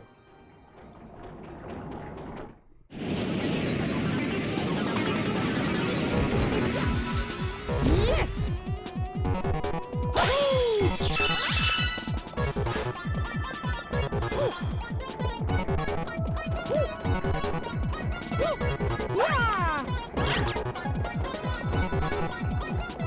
I have no problem with such a concept, I just don't understand why you're asking me that question. If you want to have a professional face, go for it. If you want to have a personal face, go for it. If you want to keep your mouth shut about things, go for it. But none of those things define a CEO. They simply define a CEO for you. That's all. Thankfully, this one has checkpoints. Checkpoint. A little bit of a recovery mechanism. So we're gonna go up, and then we're gonna wait, and then we're gonna go this way, and then we're gonna go this way.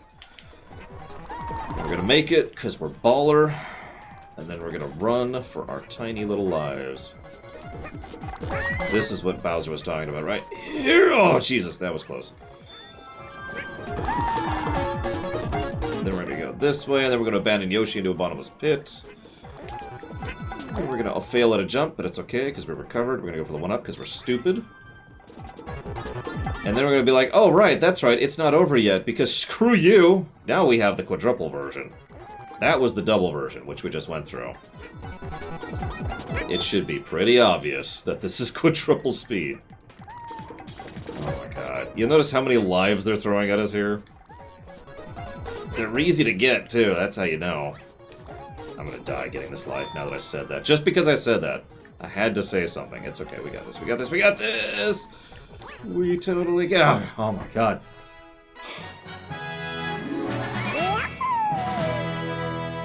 That's actually really cool, Pillars of Snow. First try. See, I needed it to go faster. That's what it was. It was too slow earlier. I'm more of a half-minute hero kind of a guy. Which is an awesome... I need to add that to Laura's list if it's not already on there. I should write that down. Half-minute hero. There we go. Nip, nip, nip. So, we've had a level inspired by 64, by Sunshine, and now we have a level inspired by Galaxy. Half-Minute Hero is the name of a game. It's exactly what it sounds like. You have 30 seconds to beat the game, over and over and over. It's wonderful, I love it.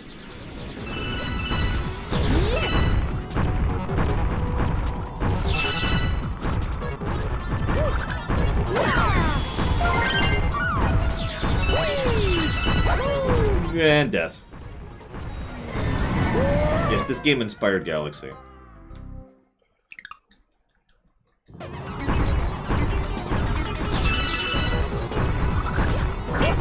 I wonder how many games are actually inspired by making money. Because there's at least a few, right? I mean, that just makes sense. Wow. Okay, ready for it, and... there.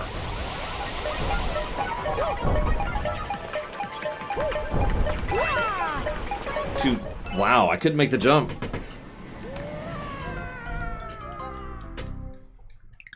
Ride to Hell was inspired by stupidity. And probably some sexism, if we're being honest with ourselves.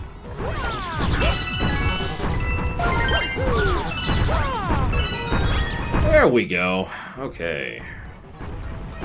Now the hard part. Okay, I accept.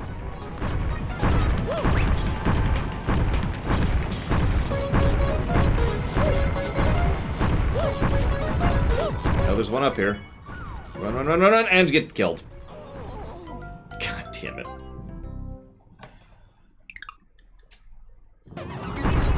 Well, there's licensing. Oh, you mean with fictional stuff? Nobody wants to buy a team starring the Comet Dangers and their sidekick, the Brigwins. Dude, you've just given me a great idea for a game. I'm totally gonna make it now. I do think fictional sports games have, you know, a room to be a thing, and they're not, because the people who actually do buy those are a little bit too stuck in their ways. Run! Hi! I'm Crush-A-Face. I'm here to ask if you want your face crushed. We have professional face crushing, amateur face crushing.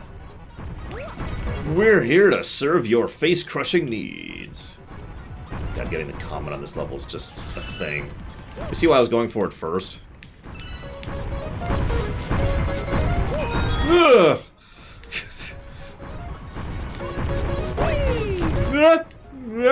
No! No! Oh my god, I can't believe I pulled that out. Go, go, go, go, go, go, go, go, go, go, go, no! No! I didn't know where was safe! I was just guessing randomly where would be safe. Oh, damn it. I didn't know where was safe. I didn't want the fort. Okay, okay, hang on.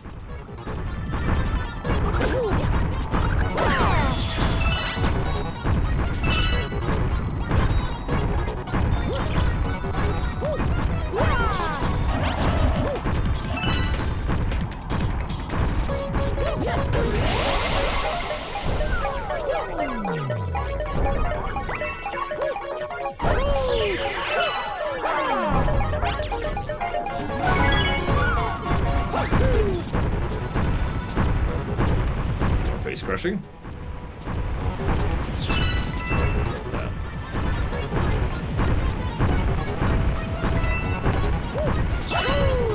Nope.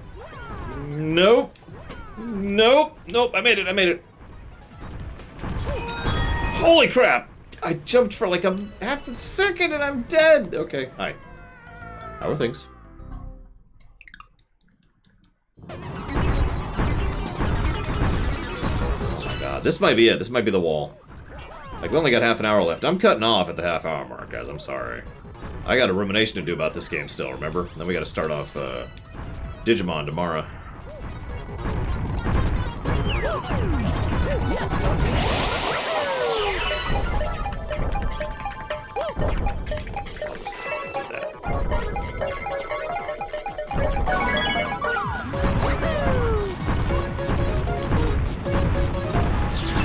I like the beat, though.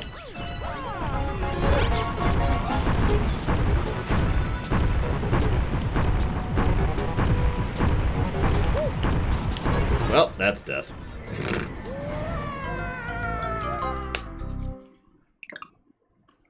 We're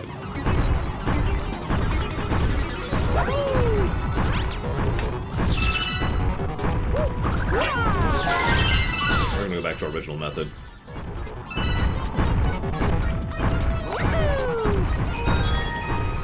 It's actually easier. Most embarrassing incident? One time, I didn't use fire damage.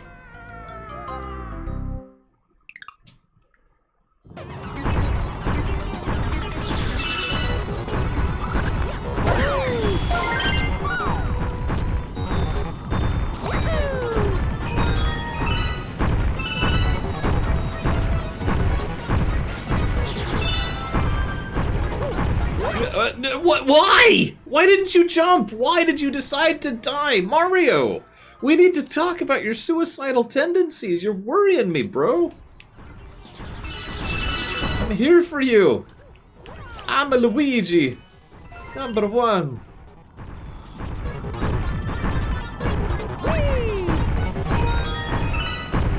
Most embarrassing thing on camera? The Fallout New Vegas, not actually a lore run. There you go. There's a real answer. Which has been rebranded. I did that off camera.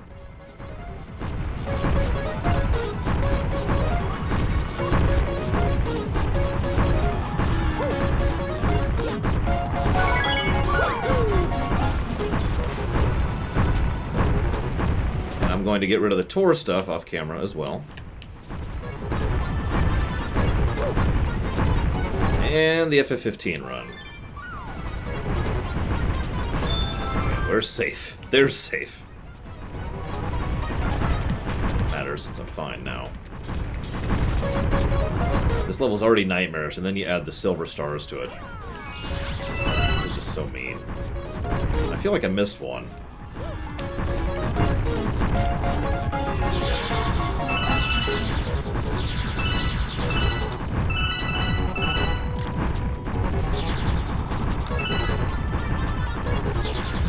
There's one right there.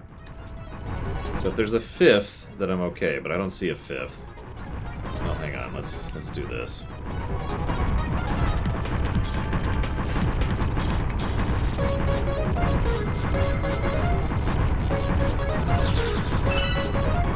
God, that is so quick, look at that!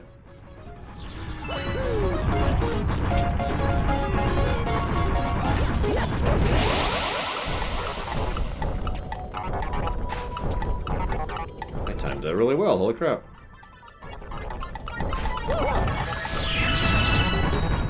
The hard part.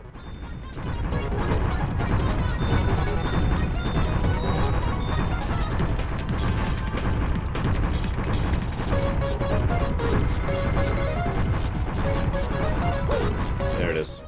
There is a fifth, I was right. Thank God, because otherwise I'd have to backtrack through all that stuff I just went through. Yeah, we're not even at the comet yet, by the way, guys. This is the normal stage.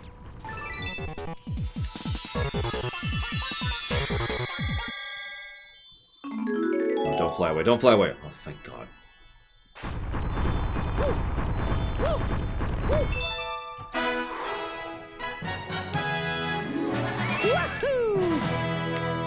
This isn't even my comet form. And of course I disagree. It's like saying the only reason any game sells is because it comes out on a Tuesday. You can't pair something as incredibly complex as game sales down to one factor. It doesn't work that way. So, and now for the Comet version.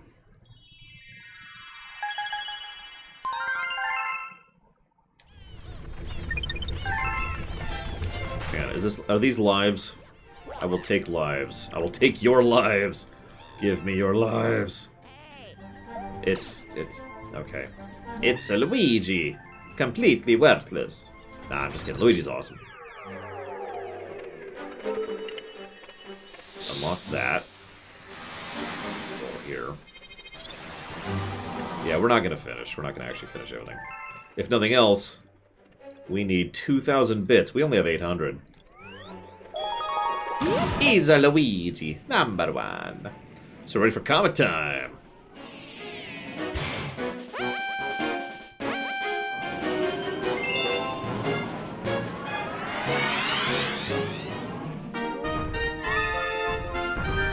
It's okay, I don't have to get the comet this time, ironically. But what I do have to do is play Half-Minute Hero. Yes! Okay, now there's a timer.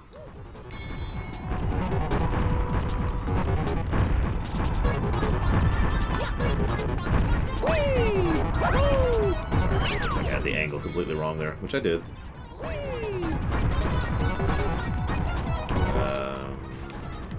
Nope, I was one off. I thought that was the safe spot. Minute. What the heck is minute, Dean Badine? Yeah, this is pretty mean theft. I may not manage this one. I screwed that up.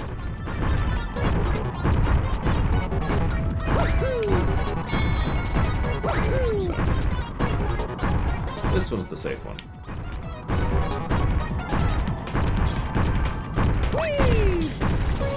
Or that? Sure. Mario. Okay. So that cost me time, which means I may be about to die.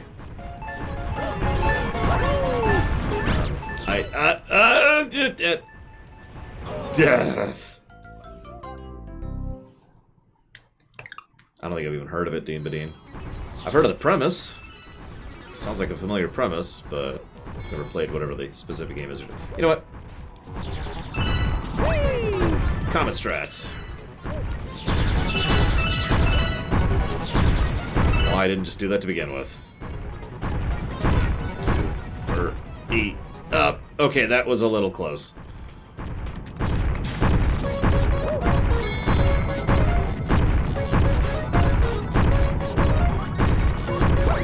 There's no slowdowns this time, by the way, so I don't get to lean on that as a safety mechanism. I just have to make it in time at the end. I didn't know where to go, so I think I just failed. Because I didn't know where to go.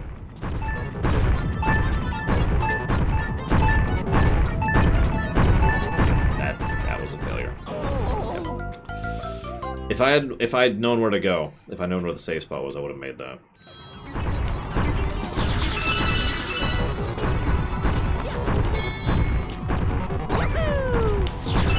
What? Why did you stop going forwards?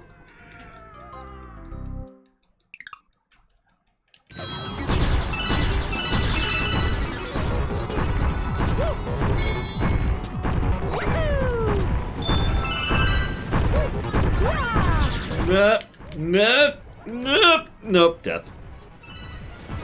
Oh my god. Wonderful. I actually had it, and then I failed miserably because I didn't know where to go. I didn't have the level memorized.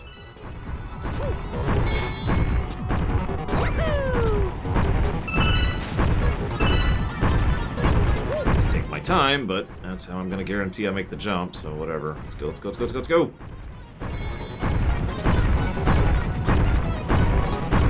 Ugh. Hi. Safe spot's right here. Go. Jump. Go. It's gonna be right here. Go. I think I can make that in time, so I gotta wait. And that's failure. Maybe not. I'm gonna try something. Ugh.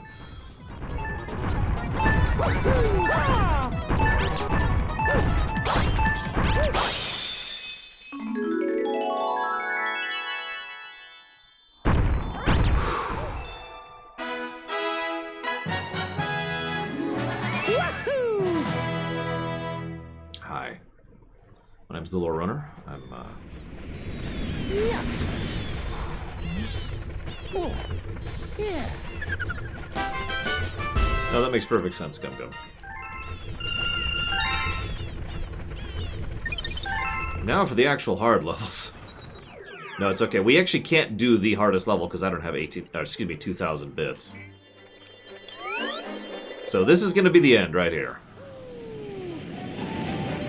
Actually, no, there's there's two levels, and that's going to be the end. We're not going to actually do the very, very, very last level. Sorry, guys.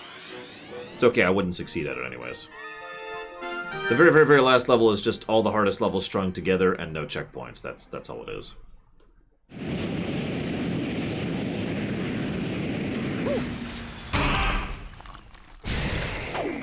And you know how I feel about no checkpoint levels.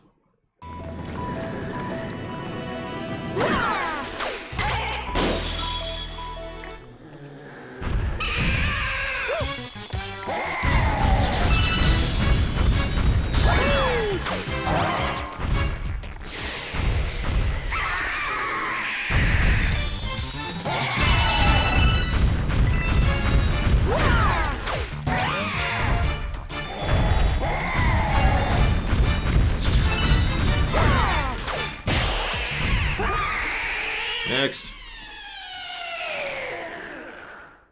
I believe it's the octopus next.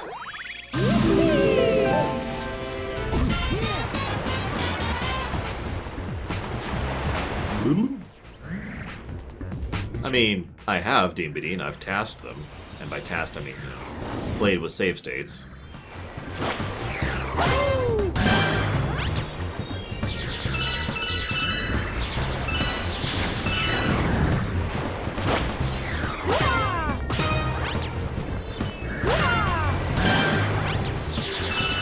I guess the answer to your question is yes. Aw, he lost his crown. I'm so sorry, dude.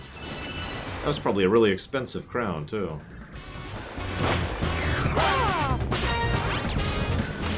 Nope.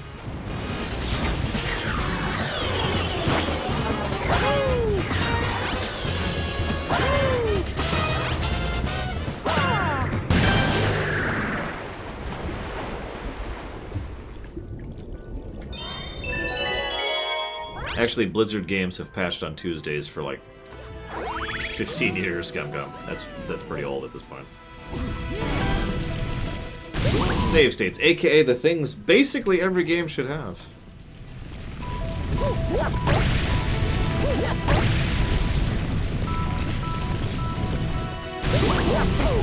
Bowl. Utter and total bowl. Just failed the comment there. That's funny. Ooh, lava-filled donuts. Platty? Idea.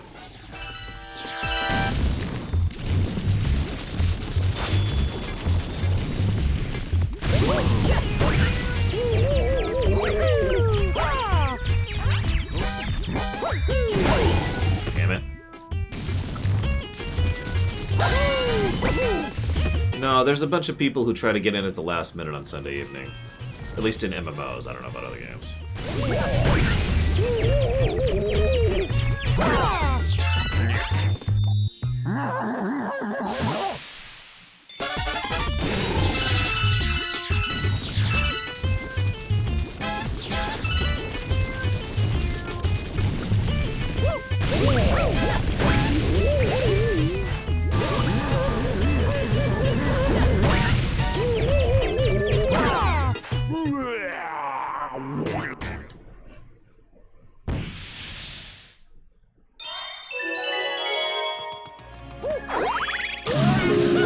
Remember this guy? The guy I had so many issues with back in the day? Hey, a checkpoint.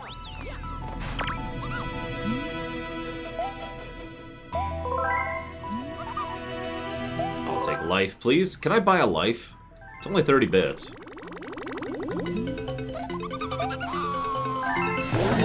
Well, that's kind of what I was thinking, Roxy's boy. Just make save states an option in basically every game, and there you go. Win-win. Still cool looking. Nothing outlasts the ever looking cool.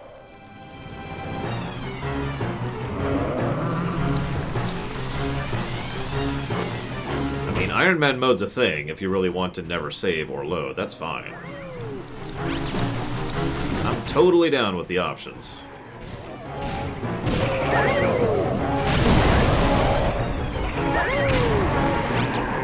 I got greedy. Remembering I can do this from the last game.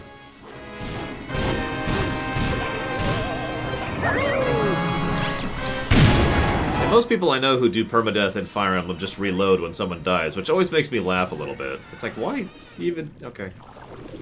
But yeah, having the option? Absolutely. You guys know me, I'm hugely in favor of player option. Always have been. You want to have hardcore mode? Sweet. You want to have Iron Man mode? Absolutely. You want to have insta-death mode? Totally. You want to have a randomizer built in? Frickin' hell yeah. But all of that should be options, toggles. IMO.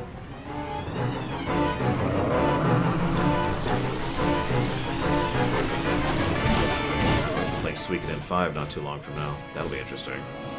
There's so little about that game.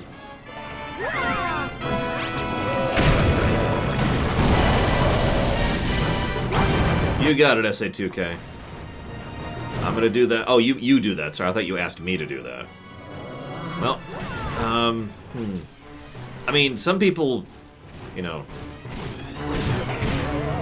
like to stab themselves with knives, so I guess that's not really that far off. I don't know.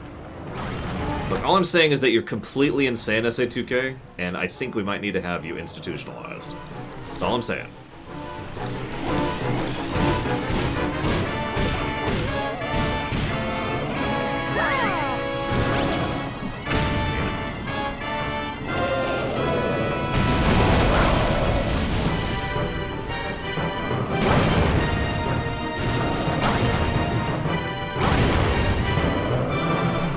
See, I don't mind doing that in XCOM. In XCOM, you know, permadeath is awesome. I'm with that.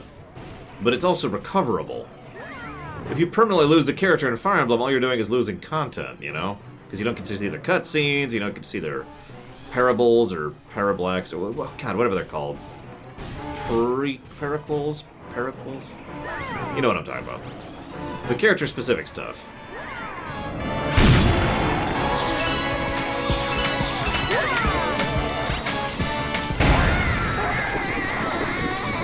Plus, paralogs. Thank you, paralogs. Plus, you can't really recover from the death of a character in Fire Emblem. I mean, you have other characters, but there's no new character you're going to get to replace them, right? You don't get to start over with Bob the Third, Newbie Man, the Noobmeister.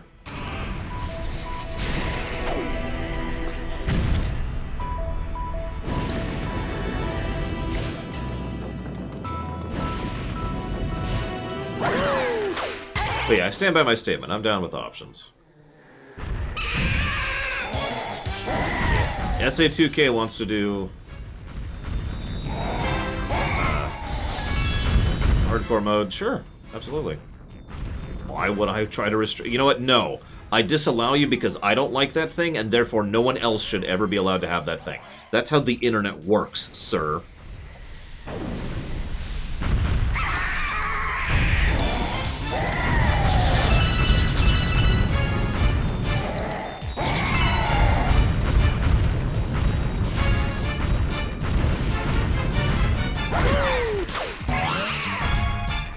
I was admittedly thinking of Three Houses. How do you recover from losing someone in Three Houses? You don't! They're dead.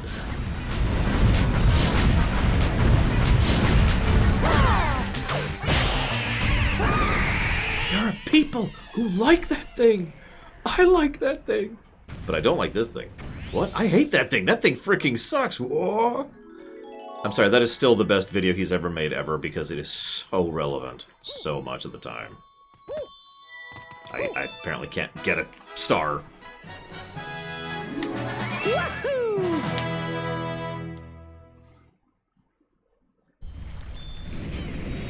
Yeah. Oh. Yeah. I suppose that's fair. XCOM also has limited experience. Not literally, it's technically infinite experience, but you fall behind. You fall behind the curve. And as you fall behind the curve, it gets harder and harder to catch up. I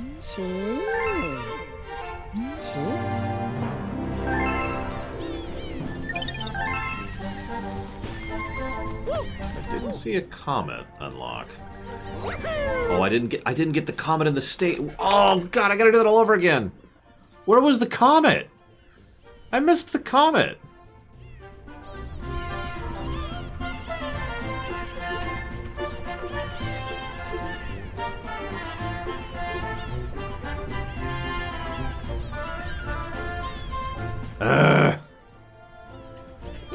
Alright, hang on. We got a little bit of time. We got a couple minutes here.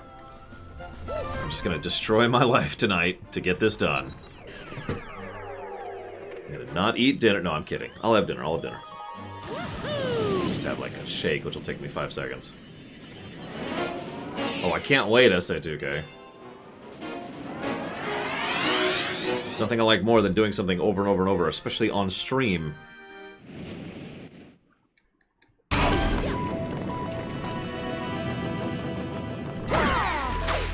Yeah, it was at the Caliente boss. I looked it up, hard-boiled. God damn it. Should have known that last time, but whatever.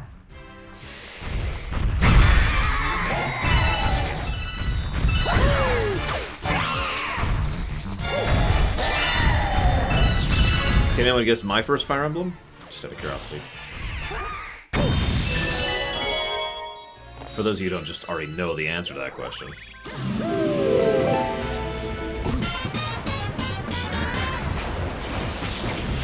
Right there. Right frickin' there.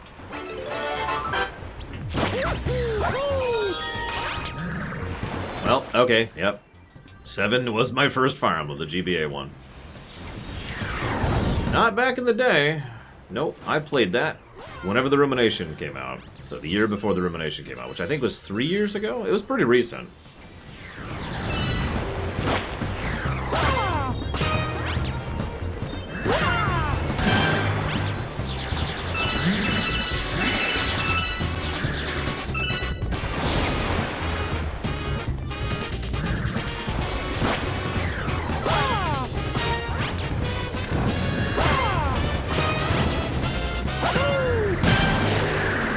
Seven actually still has some of my favorite gameplay. I think the only one, personally, that would surpass 7 in terms of gameplay for me would be Three Houses.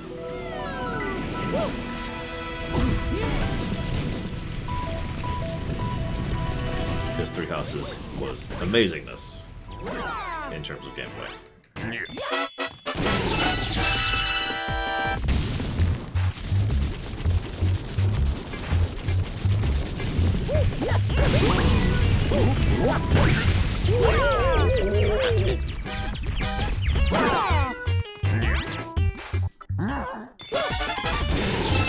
The franchise that I now love that I wouldn't care about if I wasn't forced to play it?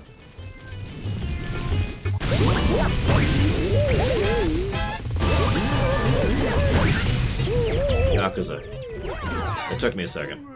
Although I've only played the 2 games from it, one of which I absolutely adored and is one of my top games ever, and one of which is actually one of my bottom games ever. So that's whatever.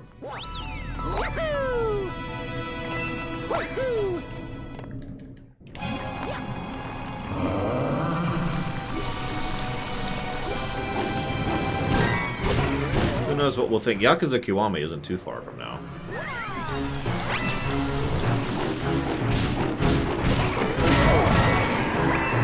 Or that... No, Yakuza 0 and...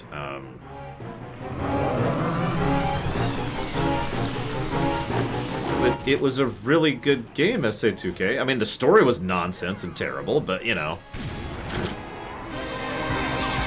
I liked the characters. Paralogs, or not the Paralogs, the support convos were awesome. Yeah, Judgment's the other one. Yakuza 0 and Judgment. Anyways, the support convos were awesome, and the gameplay, like I said, is the best I've ever experienced.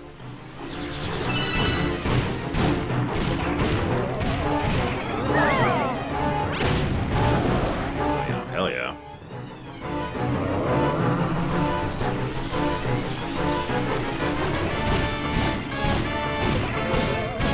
Bernadetta is just for the win, I'm just saying.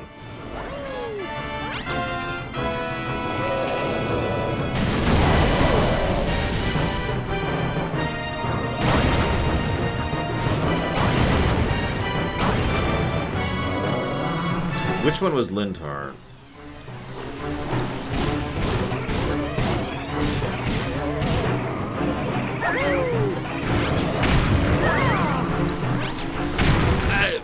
Okay, I accept that.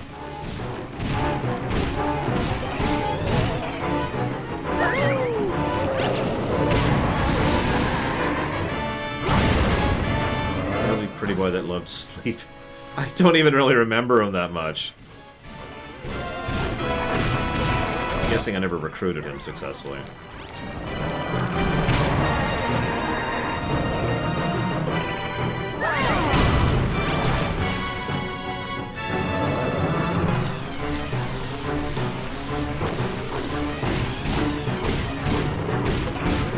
I mean, it wouldn't surprise me, Gum Gum, sorry.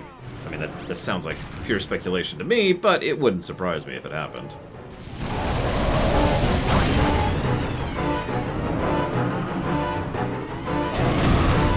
Did I even use him? What did I use him as? Dude, Hubert was awesome. Hubert was probably one of my favorite characters. I admit a lot of that's down to the voice actor, but still, he was legit.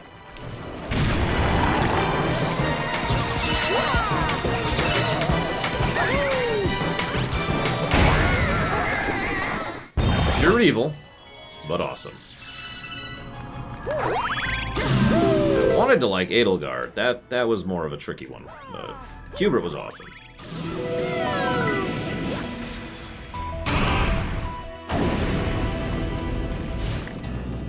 Nah, it's okay, SA2K. I know what it's like to watch something that you like that other people don't like. That's probably about 90% of the negative comments I get on YouTube. People are like, wait a second, I like that thing! We will not be silenced! I like that thing. I like that thing.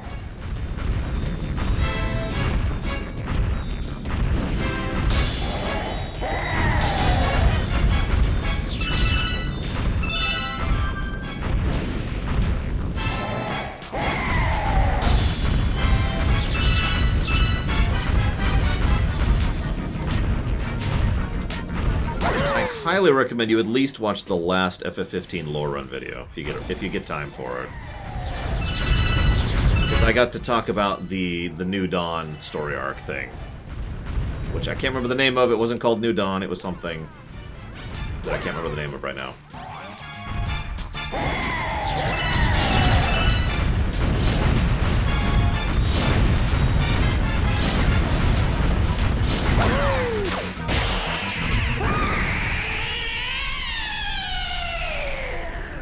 It's okay, I'm gonna unlist the old FF15 videos, which were embarrassing and terrible.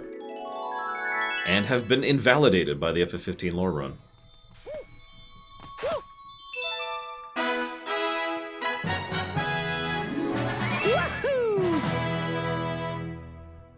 All I'm gonna say about Power Rangers is it takes a lot of effort and energy to Make emotion every time you try to talk to someone.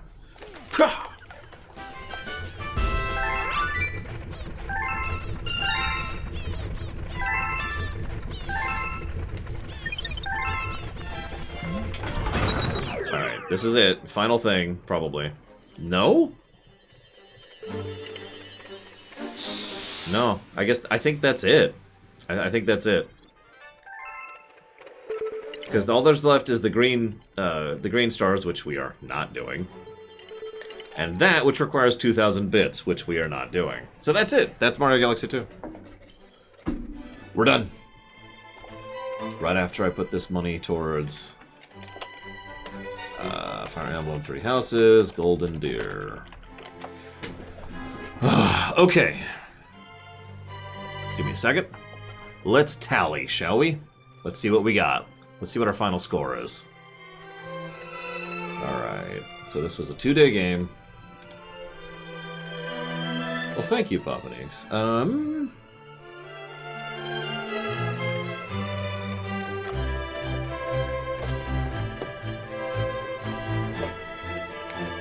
I mean, I'm with Edelgard in concept, it's just I felt it was a really bad story arc, but that's just me. All I'm gonna say is that time skip was dumb. Anyways, moving on.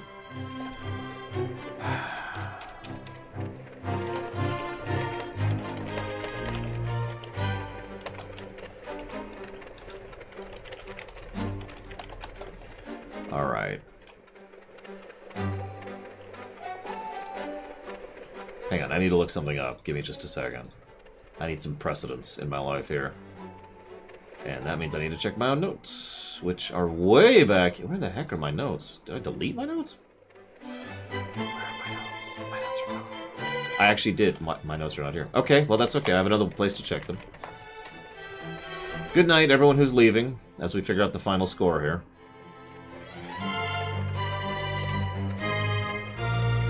There we go. That's what I thought. Okay. Let's see. Nintendo said they'll give me $7 billion if I kill or Reloaded. Aww.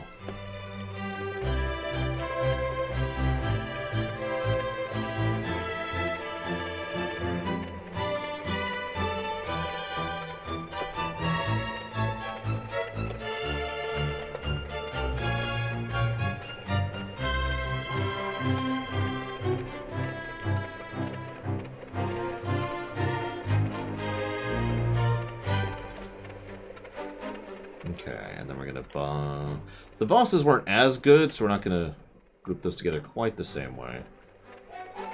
We're gonna do 3. 4, 5, 6, 7, 8, 9, 10. What's 10 divided by 3? I guess that's just 3, isn't it? That works. So let's do this.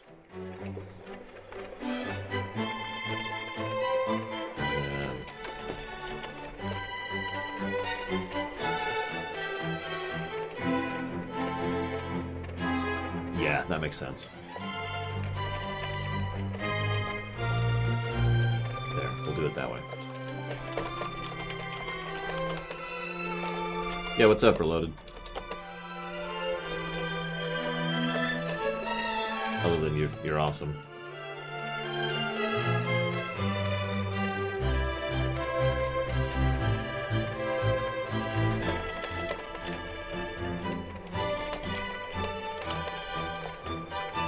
A breakdown without spoilers of what? Any game? Yeah, of course I do. In fact, I do that every single review. It's very short. If you go to the website and you go to the review and you look at the actual blurb that's written there, that's a non-spoiler review. It's just like a quick sentence or paragraph saying, hey, here's what I think without spoiling. Then, if you click a little tag which is labeled spoilers, you can see the spoilers, pluses and minuses. So yeah, I do that every single game I review.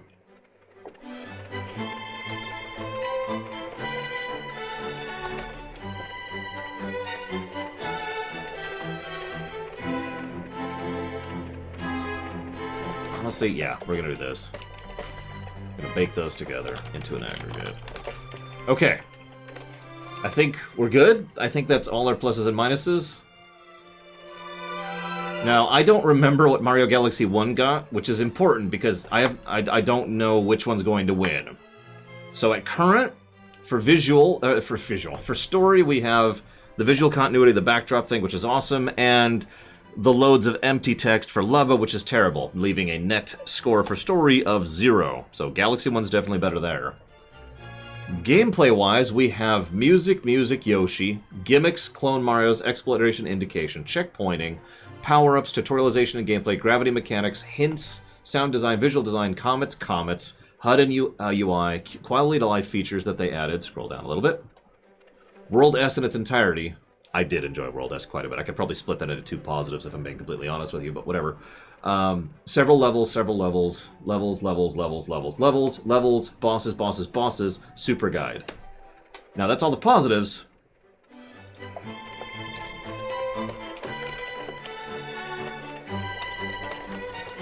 Hang on. Negatives. This is more negatives than Galaxy 1. The Wiimote Maggle is awful. The Wiimote Waggle is awful. That's 2 negatives for the Wiimote Maggle. The low health bead leap, which is a thing. The music reset on the power-ups, the live restarting on restarting console, grinding for bits, and a couple of frustration stars, leading to a net score of plus 26 to gameplay. All right. What was Mario? What was Galaxy? What was Galaxy 1 score? Oh, wow, this actually did beat it. Holy crap. More negatives and worse story. But this does actually beat Galaxy in gameplay. Wow, I'm actually a little bit surprised by that. I figured the negatives would drag it down, and I figured we'd have to wait for a Switch port for that to improve. But that does line up with my by-memory opinion. Galaxy 2 is just a much more polished gameplay experience, in my opinion. I'll talk about that during the rumination I'll be recording tonight. This has been so much fun to play, guys. Thank you, everyone, especially you, Frieza, if you're watching this. Yeah, if this gets ported to the Switch, 2 negatives go away. Automatically. Which will push this up to plus 28 to gameplay. Just saying. This has been an awesome game. Thank you, everyone. I hope you've enjoyed. I'm gonna go record a rumination. I'm gonna figure out, I'm gonna get all the stuff uploaded and get the VOD uploaded and everything uploaded. Tomorrow we will be playing Digimon. I forget the name of it. It's in the thing. I've got it here. I've got it ready to go. I'll see you around 10 a.m. EST as usual. Now I need to find the button to stop streaming.